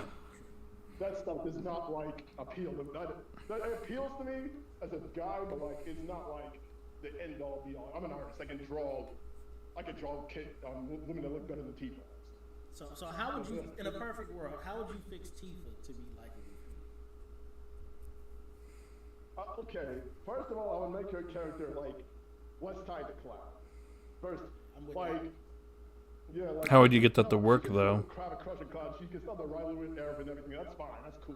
That has like some that kind of. Maybe he means like keep the story, but like have her own kind of goals after. Probably. Maybe the part 3 of remake can do that. Like have more sympathy towards towards the Shinra groups or the soldiers. I would also have like a little scene where she's where she kind of is kind of meant to Cloud's a soldier, which is always kind of weird to me. The fact that she thinks Cloud's a soldier or whatever, he claims she's a soldier, even though she established in her backstory that she hates soldiers because she even shit off a Zack. She was like, oh, don't touch me, you know that. Yeah, but it's that stuff does not lead to anything. We don't really know. I do know that she went up the mountain to go find their mom and joint. But the problem is we don't know about her relationship with her mom at all. We don't know how. I don't even think they reference her mom. Yeah, they reference her, but she's not it's not like Arab's mom where you actually see her, you actually get how they interact and enjoy. Like Tifa's mom is like just like a, I don't even know what to like. I will say Rebirth expands a little bit with Aerith's mom. And I don't even think we stopped at Tifa's. No, we did stop at Tifa's crib. I don't know where her mom was though. Yeah, I don't know. I think her mom's dead, right? That's why she went to top of the mountain. Oh yeah. Like her mom, like I thought that her mom would be like some kind of like, she doesn't have to be super important, but like the fact that like, she went up there trying to find her, which is like, I don't know why she thought she was alive. She's a kid, so I guess I can kind of let that go. But like it was like she's like not important in any way, shape, or form in the world. Like like most like she has a signature attack, Final Heaven. People love that. Yeah, it's a good attack. that's If you can pull it off. that's cool. That's the only thing I got to defend it with. Yeah, and then like it's like, oh man, I would like the rivalry with Tifa and Aerith, I think should be a little bit more pushed too to make her personality have a little bit more spice to it. I don't even think that's a like, rivalry. Aerith would have had Cloud. Tifa ain't stand a chance. Yeah, it's like the problem with Tifa and Cloud's dynamic is the fact that like there's like no real back and forth between them because there's like like the Cloud's pretty reserved and that's fine, you can do that, but like it's they really almost do not have a dynamic because Tifa's so reserved to the point and Cloud isn't really kind of digging into her. Like in certain supports, like in certain supports we have like reserved character and Fire Emblem. Like usually the other character tries to dig in like more stuff out of him. Like Robin tries to do that for Lucina because she's more like stoic and like more like night serious and joint. And actually it ends up like, and she actually opens up because of that. But with Cloud and Tifa's dynamic, Aerith doesn't try to dig into Cloud, and Cloud he's not doing that. He's not about emotions. It's like that's just. Yeah.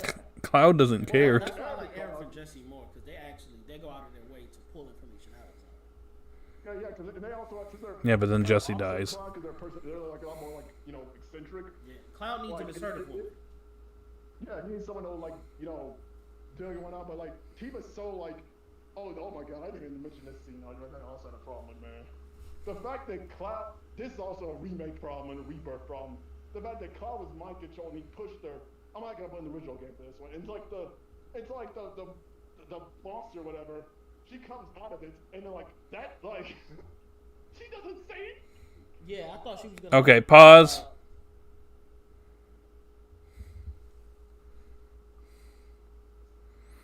Yep. Okay. Trying to think how I'm gonna say this. There's actually he brought up something that's pretty interesting, but this pertains to you don't care. Well, you will care soon.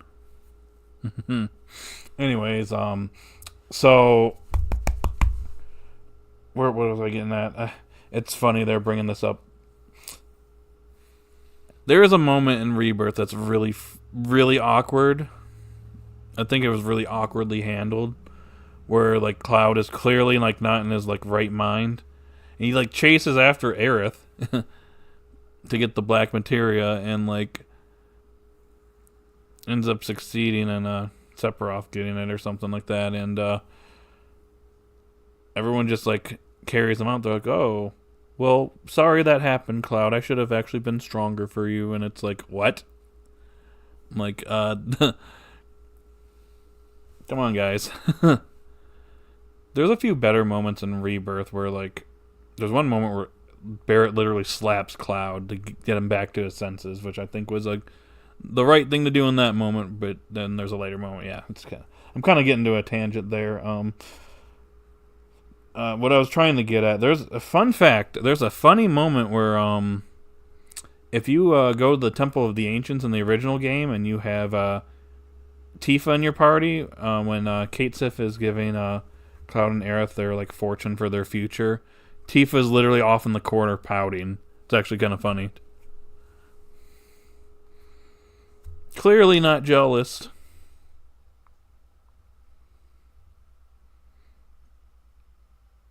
But anyways, carrying on. I am at 26:19. 3, 2, 1. They just let it go. What the heck? What the heck? Doesn't say anything. Just They let It's that just whole like thing it's go. like it didn't even happen. It's like it didn't. Yeah, that pissed me off too. Like you gotta speak up on that. Like that. What was even the point of that whole situation? It just let Tifa become one with the spirits for a second. That's all. Oh my god! And like, oh yeah, I didn't even. You also need to give her like more of a dynamic with Sephiroth. Because the fact that like Sephiroth's the one who killed her dad, her and Sephiroth almost never talk. Like it's wild. Like he like it's like Cloud. Like that's because Sephiroth's just always on Cloud. He's always like, I believe in you, Cloud. I don't know how relevant that is though. It's like Since Tifa's dad isn't super important. Shows up, like way too much in the game. He has like no mystique to him anymore. It's like He's kind of like yeah, back in like the old He's kind of more of a casualty of the situation. He's just wrong place, wrong time kind of thing. Like even with less of the fancy graphics and the pretty stuff we have now, they were able to tell so much. Because like Sephiroth cuts that dragon, he does like 3,000 damage, and you got Cloud who does like 1, and then like and then like so it lets you know that this guy is like way above your level. And then like later on, like you don't even for the scene with the snake, you don't even get to see him take down the snake. He like because like there's a boss that you struggled with before. He just puts out on that spike like it's nothing, and then afterwards, like you just like, and then like it adds like to like this the intensity of how strong this dude is.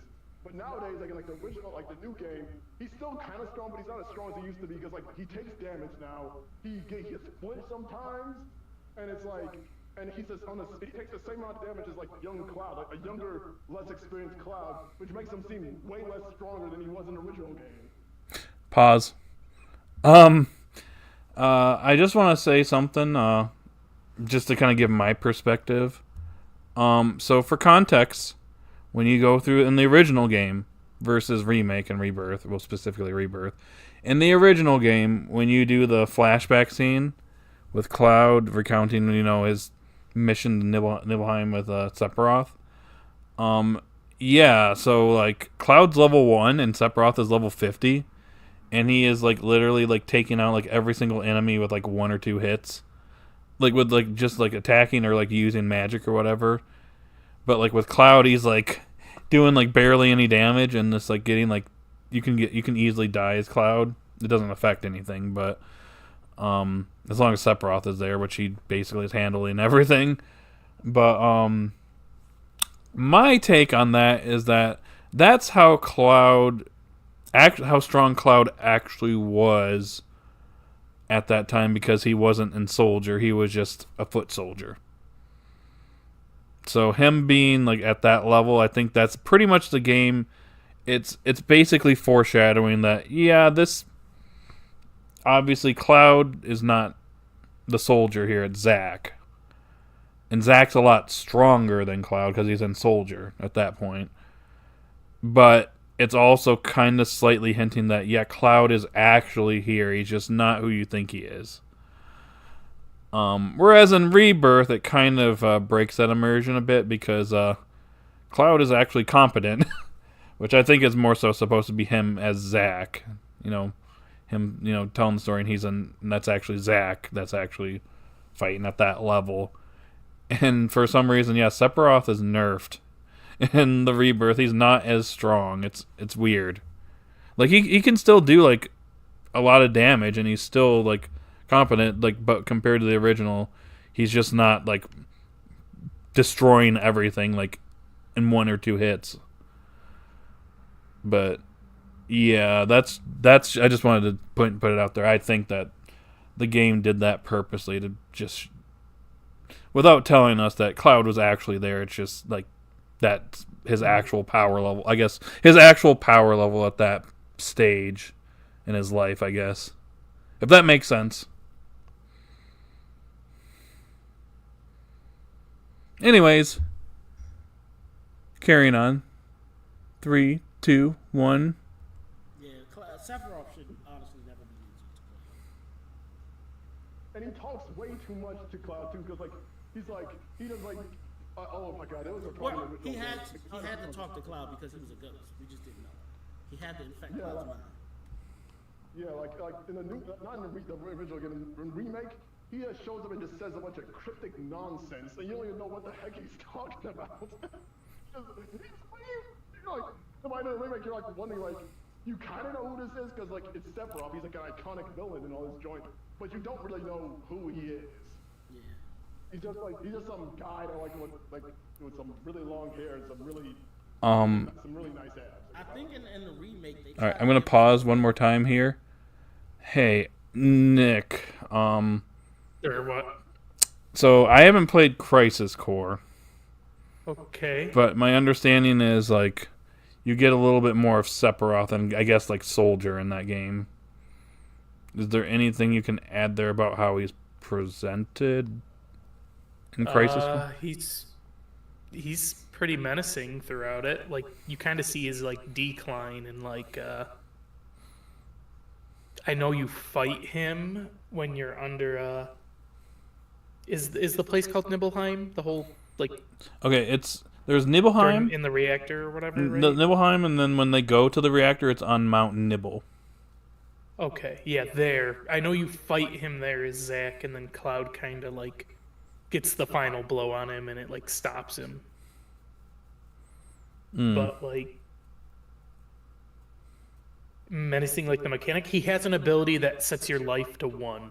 I remember that being his really scary ability, and then he can just one-shot you from there. But he's not like the main villain. He has these 2 other people who worked with him in Soldier. I think it's Genesis and Angeal who kind of take more of a center stage. Sephiroth's just kind of there as, hey, Final Fantasy VII, these stories crisscross because it's Zack's story. But they kind of end up being more to the point. Like Sephiroth appears at one time, it's a really scary fight. You stop him at Mount Nibel, and like, he kind of disappears for a bit, and you kind of go after the other 2 characters. Gotcha. Maybe one day I'll play Crisis Core. I've been wanting to. It's fun. I think it's on Switch now too, and PS4 or 5 or whatever. I could get it for either or. Maybe next year. Anyways, carrying on at 29:02. 3, 2, 1, go. Here's to Sephiroth, because in the original, we just genuinely had no idea who he is. But in his remake, they know that we know everything about Sephiroth. So I think they're trying to yeah. layers and make him talk. It's because the remake is actually a sequel. But instead, it's just. I don't need that. Yeah, it's just more. So the expectation is everything because you played the original. He's terrible. He's like, just stop with Like the remake and rebirth expect you to play the original English, please. to understand what's going on in those games. Oh my God. When the bell tolls, Cloud, we shall be one. Huh? Speaking of which, I haven't done the super boss in rebirth yet. Okay, but back to Tifa. 5 minutes. Give me your summary of wrap this whole segment up. We got 5 minutes. Give me the cliff notes of Tifa. 5 more minutes. Okay, Cliff Notes is her backstory makes no sense. Nope, 'Cause, disagree. She's the most popular one in the village, yet she makes Cloud even more of an outcast. Unintentionally. Dad anything. That's true. She But that wasn't her fault. To save her life, even though that's not really ballsy of her, because like I said, she made her life even worse It's also true. as a kid. Another good point. When they then she goes to the Nibelheim incident, she somehow recklessly tries to attack Sephiroth, which makes sense because her dad died, so blind rage, I can understand that. But the problem is that whole blind rage thing, it doesn't come out again in any way, shape, or form. Never in the game. That was her one. People legit get mad. Never. Yeah, she doesn't. Never. Yeah. It's just so weird. And then they try to oh my god. Oh man. And another problem is due to the fact that Arab and Tifa both the kind characters, Tifa in her motherly side doesn't shine up as much as you think it would. So when I make a cast, I try to give everybody kind of a role. I think your audio's doubling up. Tim Young is in the Really? chat. What's happening? We love Tifa. Yeah, because it's playing through your mic. Explaining why he hates Tifa. So we're wrapping. I'll turn it down a bit. Alright, anyways. wrapping up. Devin's giving the cliff notes for the segment. It's kind of hard to hear, so I have to keep it up at a certain amount. Another problem is like Zongan is totally irrelevant in the world, so like she ends up like having like no big character moments in the story, like Yuffie or Barrett or Vincent or Cloud is like the main character, so I don't have to say him. I disagree. Barrett or like you or like all the whole cast, like they all get a section of the game. But I'm also holding the mic closer to me now. Betrayal and but Tifa gets like no big moments besides that. She takes over the party a little bit, but like her being the leader of a party does not really matter that much. Because Cloud, I wouldn't say really leads the group. He kind of just You can actually do a few things with her as leader. Moves around and just does like the big damage because he's not really the leader. He's not like Aspel where he's like, here you do this or that or that. Tifa being the main lead does not do anything. So yeah. Okay, and then like next up, like reserved personality does not really have any, like does not open up much or give us like really too much about how she thinks about things besides Cloud, because like she connects everything she does is connected to Cloud, and then like, what else? I can't say anything about what she does because like she has no big moments. She gets eaten by a monster, I guess. She has no interaction with Sephiroth, so it's like she ends up being just this milk toast. I disagree that she has no major moments. There's a few that I can think of. I'm trying to think. Did Tifa have? Are you trying to say like major moments on her own? Like she dresses up in like I guess a swimsuit. If you want to talk about that. I mean, yeah. That's a big moment for the Gooners. God, man. Oh my God. Okay, hey, this has been Why Devin Hates Tifa. Okay. If you have any other characters you hate that you think people would love, we'll run a segment. We'll run a part 2 of this. We can make a whole series of Devin hates these characters. Really? What? Right, Hold on. good talk. All right, Man. thank you I'm so much. gonna cut this up and post it to the channel. Oh yeah, no problem, man. Yeah, thank you so much. No, this is Oh my great. God, he Some hates of the Saturdays. characters I that knew we it. all love. No. Tim says Devin hates Saturdays. No, I love Devin hates Saturdays. Yeah, I go to firefight at that time. Devin hates Saturdays. That should be the stream. Oh, he's saying that should be what the segment is called. Devin hates Saturdays. Oh, that'd be awesome. That actually, yeah, that's actually I like that. I like that idea. Yeah. All right. Thank you so much, man. Not a problem. Okay. Does he hate Wednesday? I don't know. Ask Devin. Are you here, Devin, by the way? I mean, he can always rewatch it later. Yeah. I'm going to turn you down slightly. Do you have any thoughts from that last segment that Devin had? Not really, because like I said, I've only played Crisis Core. In terms of like Final Fantasy VII stories, I only know a little bit beyond that. So Yeah, it sounds like he knows what he's talking about, and it sounds like when you refute it, it sounds like you know what you're talking about too. I don't have an opinion, but it's interesting to see, people talk about a character they may or may not like in a series. I suppose. I wouldn't say I refuted like everything. There's a few. I think he makes some good points. I disagree with a couple of his perspective on a couple things. Like I said, I kind of like you gotta put it in like the shoes of like a kid too, like and like also her too. She grew up, had some pretty interesting circumstances. I mean, it can be said like Cloud and her were not close. The game goes out of its way to say like because like Tifa realizes like so there's a part later in the game where Cloud and Tifa fall into the life stream, and the life stream kind of like causes a lot of different things to happen. But Tifa essentially falls into Cloud's subconscious, which is how she ends up bringing him back to like himself, kind of. But she realizes when she goes through this, she's like, actually, you know what? I just realized we weren't actually like as close as I remember us being. And we find out that she was popular among the kids, but Cloud was like the outcast. and Tifa was like the popular one. But yep, like I said earlier, her mother ends up dying. It doesn't really go into it a lot. I don't know if she had like an unspecified disease or whatnot, but she ends up passing away. Tifa, being a child, literally thinks, "Oh, I'm gonna go see my mom," and she thinks she can go to the mountain and find her. So that's what leads to the whole situation where she goes up there.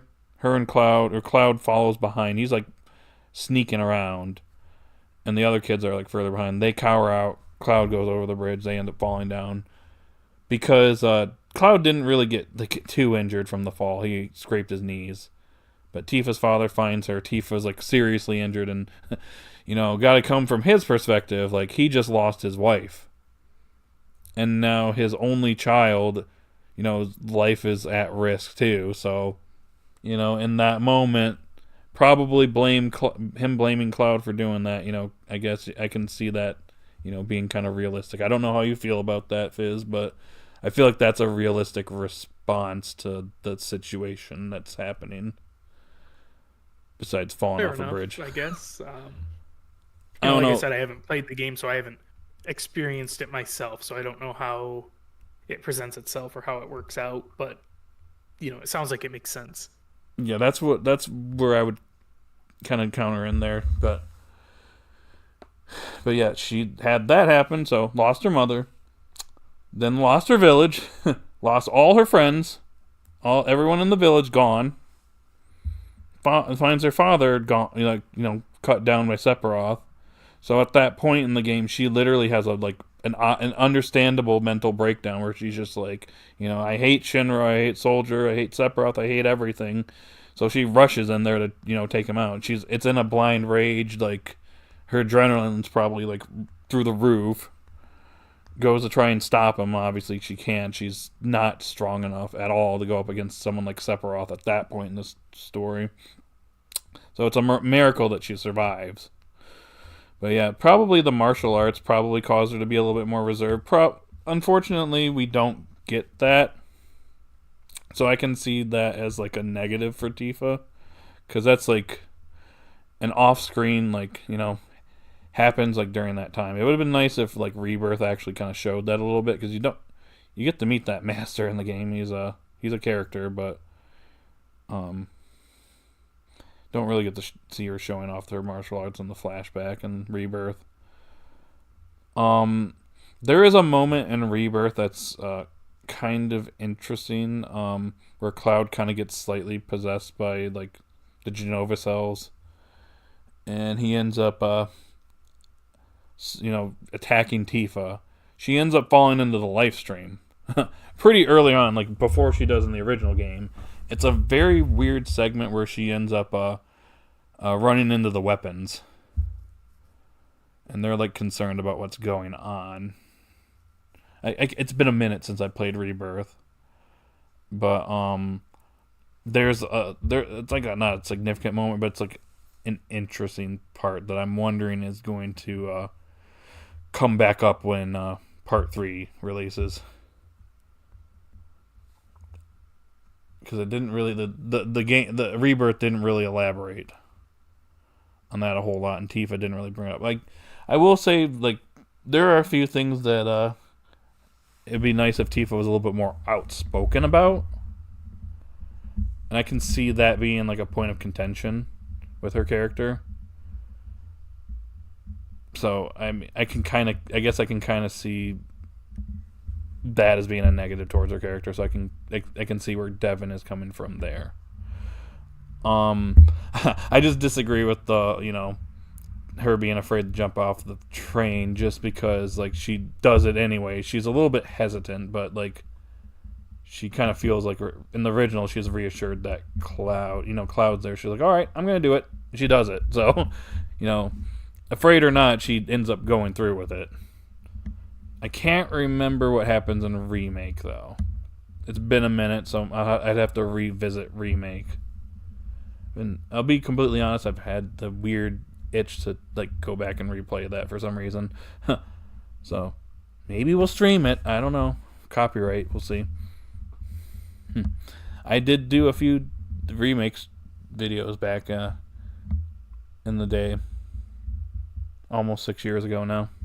Crazy, time flies. Yeah, and yeah, shipping's kind of dead because, well, a certain somebody is not present. I will say, though, again, I said this earlier, but if Aerith did not die in the game and she's, like, still lived, yes, Cloud and Aerith would be the end game, for sure. But Aerith is dead. So I think the shipping wars are just done with that. Yeah. I do have some other thoughts on shipping for other series, but obviously I don't want to get into that. That's a whole can of worms in of itself.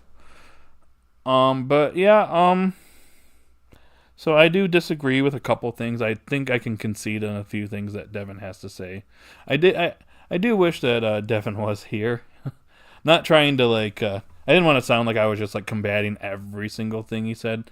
I just felt like there's a few things that I was kind of disagreeing with a few points. His host here though doesn't like Aerith, and I highly disagree with that.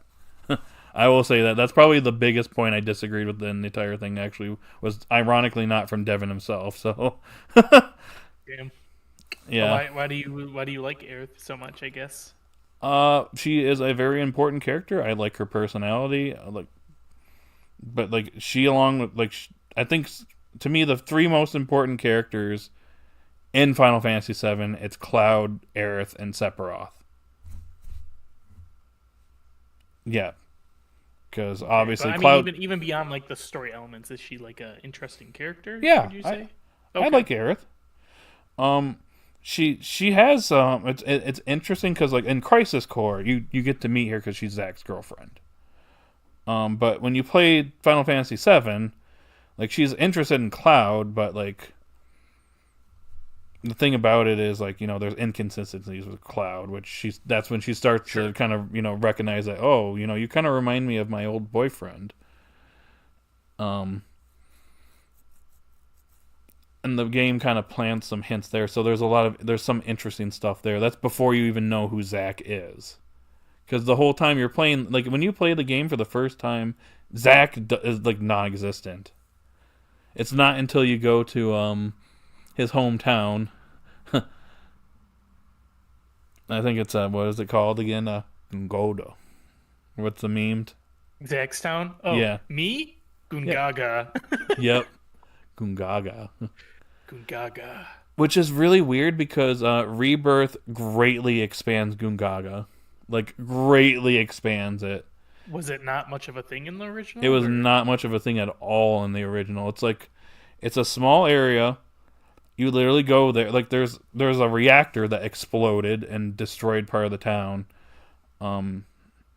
You literally go to the town. There's not too much to do in town. You meet Zack's parents in the original game. And if Aerith and Tifa are in the party, both of them kind of have a reaction. And that's like your first hint in the game that, oh, who's this person? You know, and you know, Aerith recognizes that, and her parents like, oh, he talked about having a girlfriend. Is that you? Small world, because yep, that's Aerith. And Tifa obviously recognizes it because that's who came to Nibelheim that she remembered. So yeah, there's a whole segment there that's pretty interesting. But like, yeah, it is not big in the original. You just go there and then you go to the reactor. I think you get a summon materia when you go there. And that's it. And then you fight the Turks also. Reno and Rude. And that's literally it. There's like, and then there's like, you go back there very briefly, like near the end of disc 1. But it's when Cloud has his freak out moment later on. Because he accidentally gave the black materia to Sephiroth. But other than that, it's not significant. But in Rebirth, it is like it's a whole region. And it has like it's weird. It has like a Disney-esque main theme when you go to it. It's interesting. That was the one part of Rebirth that actually like surprised me the most. I'll have to find the OST and post it. I'll post it in here and probably in the swim pool as well. I do want to point out one more thing, though. And I don't think that... I think this was briefly mentioned earlier, and I think I caught Devin mentioning this. The thing about it is Tifa doesn't remember that Cloud was there at Nibelheim during the incident 5 years ago. So the thing about it is she did actually remember that it was Cloud, but in that moment she was critically injured. So obviously when she blacked out and eventually, got saved and recovered from her injuries, she didn't remember that moment. I mean, makes sense usually when you have like certain I don't know, certain moments like that, your memory kind of gets a little blank. For example, when I had my surgery back in June, I remember certain things like before my surgery and after, but I can't remember everything. So, I can kind of see why she would have forgotten in that moment. I'm just kind of trying to relate it to my own experience. But I guess she also almost died in that moment too. But look who's here. Look who's in chat, Nick. Oh? He's here. Unless he was here the whole time. And he was just showing up here at the end to be like, yep, I heard all that trash talking. He's real.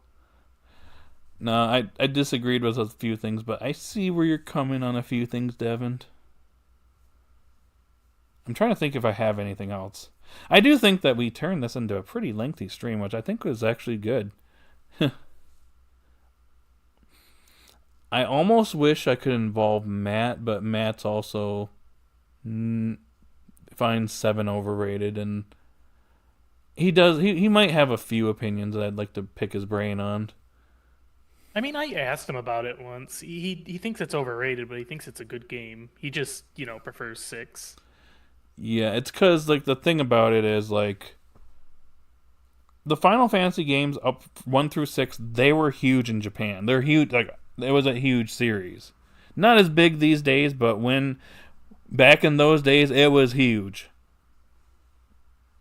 Like, huge. Like, Final Fantasy VIII literally set the record for, like, most copies sold of physical copies of a video game. First, like, few days. And it held that record literally until the Switch era. That's impressive. That was done in an era that, where video games were not as mainstream. I mean, Japan, I guess, might be a little different, but back then, but Final Fantasy VIII, 2.5 million first week.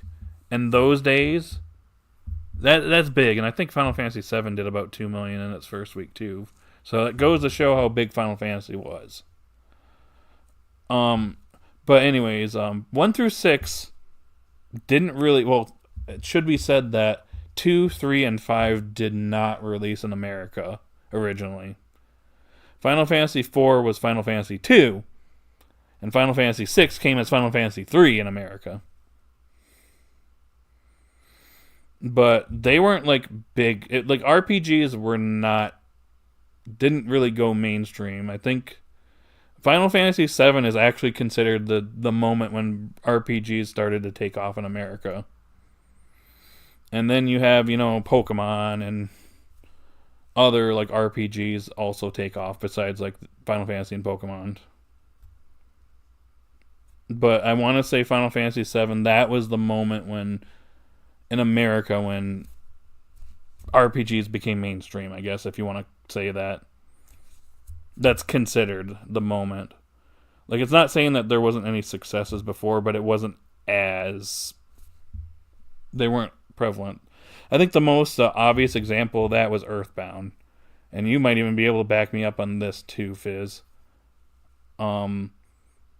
Earthbound did well in Japan. Did not go so well in North America. They also had to go in what was it? In Nintendo Power, they advertised Earthbound, and they said, literally, this game stinks. Yes, yeah. Which was not meant to say that the game sucked. It was just very interesting advertising where I think you scratched off something and it smelled weird. Yeah, it was one of the bosses. He looks like Barf. I forget his name. I think his name is it's something that's like Belch or something. It's something funny. Yeah. Literally in the game he belches at you when he attacks. It's funny. I'll have to find a picture of him. But that's a good game, by the way. But anyways, literally, so the point I'm getting at is Final Fantasy VI was 3 in America, and unfortunately, when it was released at a time where RPGs weren't mainstreamed. It's just that Final Fantasy VII, that became the series breakthrough in America. And for RPGs in general. Like, it was a highly anticipated game back when it came out. Not to mention the PlayStation was also a huge console when it released. Kind of way outsold its competition. Just saying. Rip Sega. Sega unfortunately thought that Nintendo was their biggest enemy. Unfortunately, it was Sony. And the PlayStation 2 was what ended Sega. But I'm getting into a whole different discussion. But yeah, Final Fantasy VI is a really good game. In fact, that is my favorite Final Fantasy. I could go into a whole thing. You like 6 the most? I do. I like 6 the most. Oh, okay. I've told Matt that before, but every time he I'll sit here and every time I played Rebirth, he'd be like 6 is better. I'm like, I know, bro. Well, see, I thought you liked 9 the most. I like 9 second. I think 9 would be number 1 if its ending was a bit better. If you know what I mean. Fair enough. Yeah, a final boss.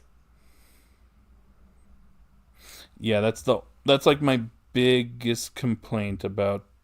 I think that's my biggest issue.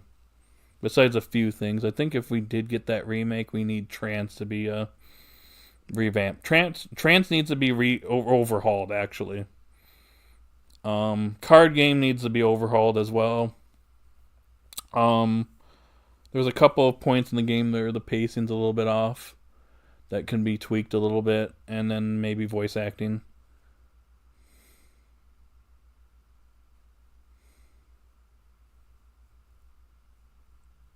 Why he keeps saying a bit rude? I don't know what you're referring to, Emerald.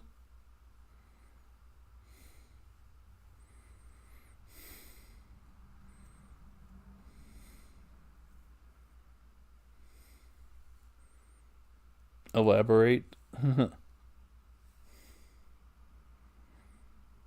But yeah, anyways, 6 is my favorite. Then I'd say 9 would be number 2. And then I think 7 is number 3. What you said Matt says to you. I wouldn't say it's rude. It's just Matt being Matt.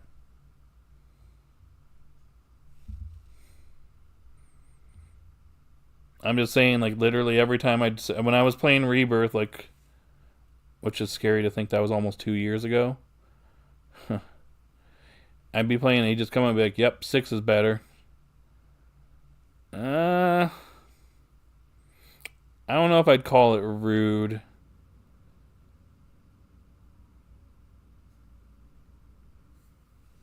I wouldn't classify it as rude. Maybe a little annoying, but not rude necessarily. That's just Matt. Well, even then, I'd clap back a little bit. So that's just our banter as roommates.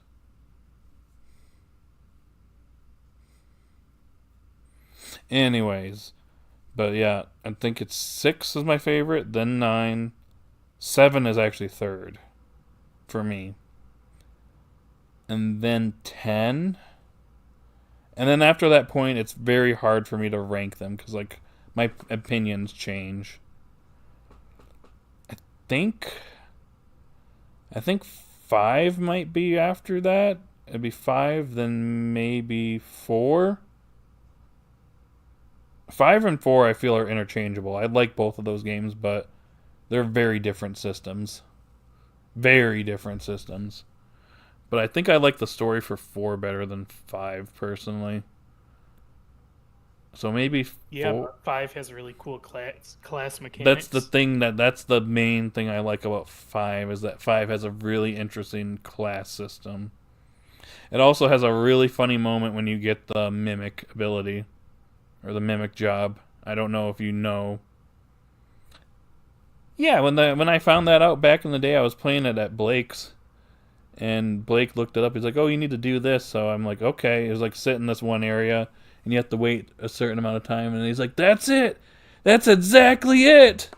You did it." And you get the mimic job after that, because you find that you have to go up against a mimic, and you just do nothing for like 15 minutes. Do nothing. I don't know if it's 50. Maybe it's like 10 or something like that. But for like an extended period of time, and you're on like a timer, and you do something, and then all of a sudden the mimic out of nowhere is like, "That's it. That's exactly it." And he just dies, and you get the ability. And me and Blake were just dying laughing back in the day when that happened. Yeah. And then I think maybe I'd rank 8 next. 8 is a very mixed bag of an entry. The story is kind of hit and miss. The characters are also hit and miss. The junction system is very it's hard to describe. If you know what you're doing, you can basically cheese the entire game. But if you're someone that goes into it and you don't understand the system, you're going to have a hard time. I think I mostly figured it out when I played it. I haven't played 8 in a while, though. I have the remaster, so maybe I'll play that at some point. I'm trying to think. What else? What other games? I played 4 through 10, and then 13 Trilogy and 15. You need to play Zodiac Age still? I'll think about it. Wow. I don't know if I'll ever play the first 3. I know one I hear is decent. 2, the antagonist is interesting, but also the story and the whole system is really bad in that game. 3, I have no idea. I don't know much about 3 besides Cloud of Darkness is the main antagonist, and your characters, I think, are the same Warriors of Light like characters or something. I don't know. I don't know much about 3. And I know 11's MMO. 12, we'll see. Maybe one day I'll play it. 13 Trilogy, I don't know how I feel anymore. I think Devin wants me to play through 13. I don't know if he's still here, but I remember a while back he's like, "You need to play and do a let's play of that." And I'm like, "Oh, God. Do I need to put myself through that again?" 13, I think, is fine, actually. I have my problems with 13, but I think it is fine. The sequels, though, are not good. I have problems with the sequels. And 15 just sucks. 15 disappointed me big time. I was actually looking forward to 15. And that game was I don't know how much you know about 15's development, Nick, but it was like in development hell. For like I don't. That's the one with the car and Noctis, right?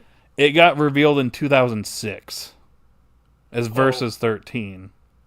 Literally that and 13 and Versus 13, which became 15, was revealed like they were. I don't think they were like shown. Like I think there was a little bit shown from it, but they were kind of shown off. I think 13 got like a little bit of a teaser, but 13 didn't come out until 2010 in America. But Versus 13, like there was no information about it, and there's a lot of Square Enix really like dropped the ball with it. They developed like a whole system for it, and like they sunk a lot of money. That whole period was a mess for Square Enix. And then the game came out, and there are aspects that are good. The game starts out good, but then it falls apart as it continues, and the ending part of the game is really bad. I feel like Nomura just like... It's Nomura, but... I feel like they just gave up on it at a certain point. There's like, yeah, we just need to move on to Kingdom Hearts 3. And then you have to... And then another problem with 15... I know I'm getting into a whole thing. But another problem with 15 is that in order to, understand the whole story, you have to watch a movie that's a prequel to the game where Sean Bean plays the king who dies. Of course he dies, because it's Sean Bean. He dies like in every movie's end. But then there's also these anime episodes they develop for the game, and then there's DLC that they develop for the characters too. There's like a whole thing for that. So, yeah, 15 was a mess. And I have 16, but I have not played it besides the demo. And I thought the demo was okay. I do feel like I'm going to have to just go back and replay the game from the beginning when I actually play 15 or 16. And I will see how I feel about it. I know people have mixed thoughts on 16. I understand it's better than 15, but it's also not considered a strong entry in the Final Fantasy series. Yeah, that's what I'm talking about. What's the video game show that's in limbo still? Are you talking about the Final Fantasy IX animated series? That is I don't think that's going to happen anymore because the studio that was developing it literally went under. And I think it's in trouble right now. I do think they're trying to salvage it, but literally it got leaked what the show is about, and I don't know how much you know about it, Nick. I don't know anything. Okay, so it was revealed about around 5 years. I think it was early 21. It was revealed that an animated series based on Final Fantasy IX was in development, and everybody was super excited about it. They're like, "This is awesome." And it was also around that time that I think it was the NVIDIA leak that had a bunch of games that said that they were coming out, and one of them was a remake for Final Fantasy IX. Well, the thing about that leak is that every single game that was on that leak came true, within the year. And then I think the last one was actually Tactics, the Tactics remake that just got released just a month ago or so. That was part of that leak. But the one game that is part of that leak that has not come true is the remake for Final Fantasy IX that supposedly is coming. And the expectation was this animated series was going to be released in conjunction with, at the same time as the game in order to, build hype and, get people interested in it, right? Well, pretty much the studio that was taking on the project is not really known very well, and a lot of people were skeptical about it and kind of worried, honestly, because they were making it a more kids game, or a kids TV show, which Final Fantasy IX is not kids oriented. I was gonna say, if you play the game, there's a lot of characters that die. Look at what happens to Freya and her people in that game. I don't want to say the word, a certain G word that I can't say, kind of happens to them in the game. A bunch of other crazy stuff happens. Obviously, it's not super graphic or anything, but yeah, let's just say that it definitely isn't suitable for kids. I can't say the word emerald.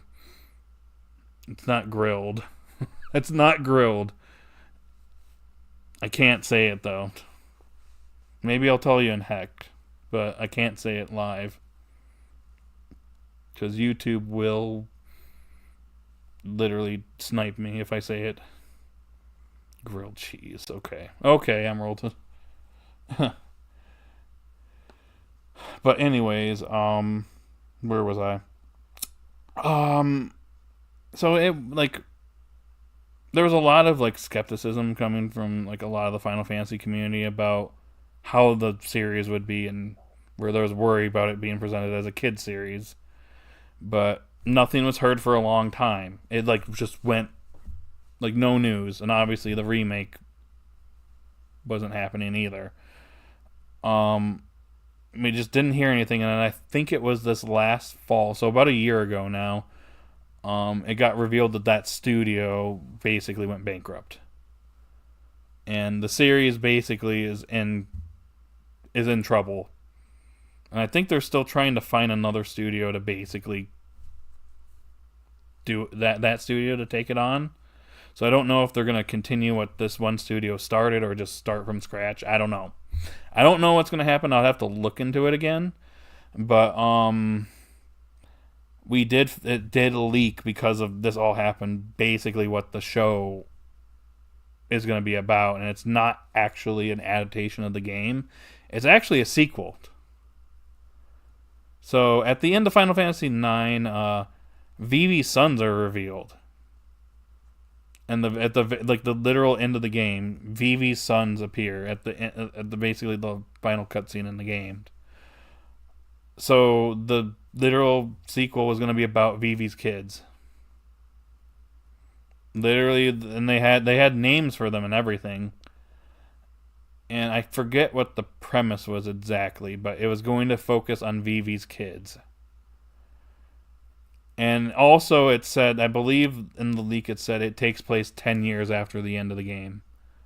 So there's a 10-year time skip from the end of the game, because if you didn't know, there's a 1-year time skip at the end of Final Fantasy IX, because Zidane goes to go to be with his brother, and he ends up getting trapped in the Ifa tree, I believe it's what it's called.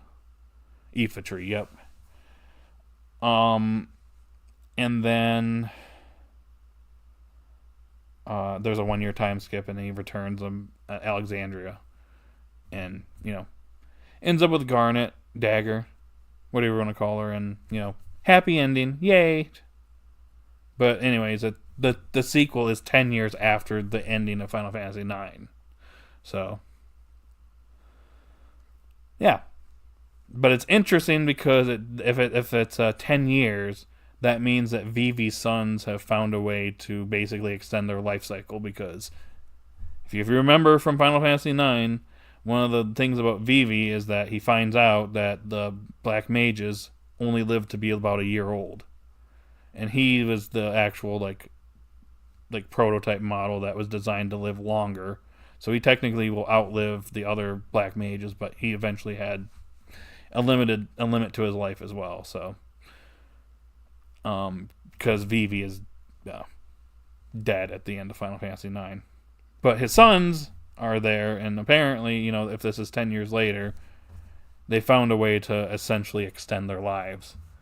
So that was one thing that kind of intrigues me a bit, because I'm like, I wonder if the show's gonna go into that. But then again, it is kid oriented, so I don't know. You still there, Fizz, by the way? I am, yeah. Okay. I just don't really have much to add to this conversation at this, for the anime in Final Fantasy IX. Yeah, so I probably would have to go back and look into that a little bit more. It's been a minute since I found that out. I thought that was kind of interesting, because a lot of people were hoping it'd be like an adaptation of the game, but I do think if they had to do an adaptation of the game, it would definitely be a long-term project, because that would probably take a couple seasons to do, because you'd probably have a whole season would probably be honestly the beginning of the game, the very I think the disc could be 2 seasons on their own. I don't know, maybe disc 4. Disc 4 is just the finale.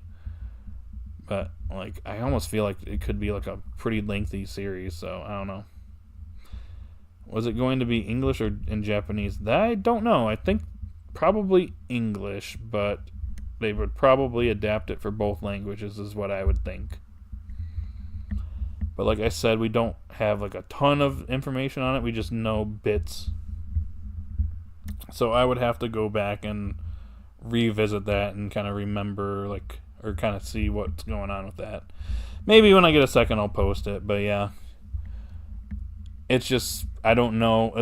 It kind of sucks because it's like, now that we know this, it's like, if it does actually get, like, taken by another studio, we're going to know what the show's premise is. So that's kind of spoiled now, but I kind of still want to see it because I'm interested to see, like, how they're going to deal with the white or the black mages and how, you know, they, like, how are they still alive after 10 years? Did Vivi find, or, like, it's, the game doesn't even answer, like, it's like, oh, Vivi's got sons, how? What happened in that 1 year in that 1 year time that he managed to do that? But he couldn't save himself.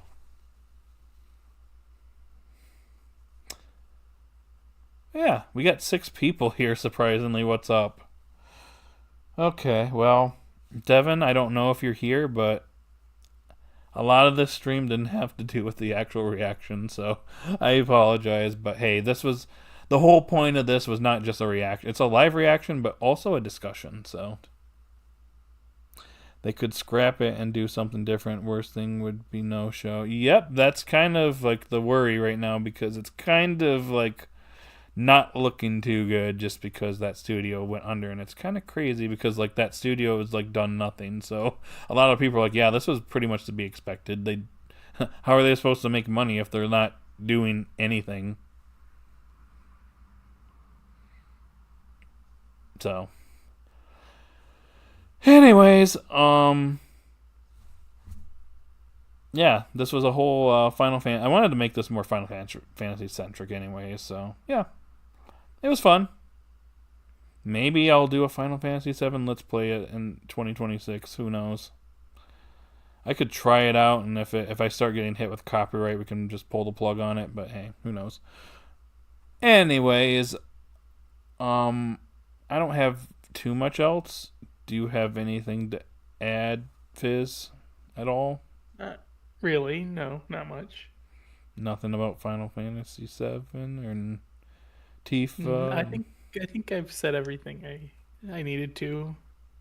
Okay. Because I'm not as familiar as, like, you guys are with it, so. One day. It's a pretty good game. I played 7 multiple times. So. Anyways, I don't really have anything else. Does anybody in the chat have anything for me? Got 7 people here. What's up?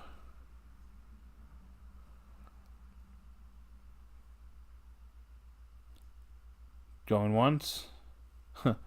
Going twice. Okay, we could probably bring this stream to a close. Can you do the sounds? Alright, Emerald. You asked for it. What sound should I do? Bruh.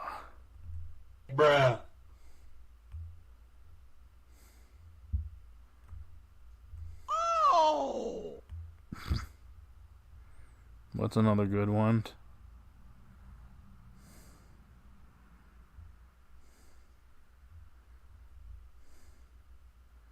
Did you lose some of your soundboards, Nick? I removed some. Oh, here's one I like. Bird up. The Naruto one. Okay. I believe I have that one. This one? There you go.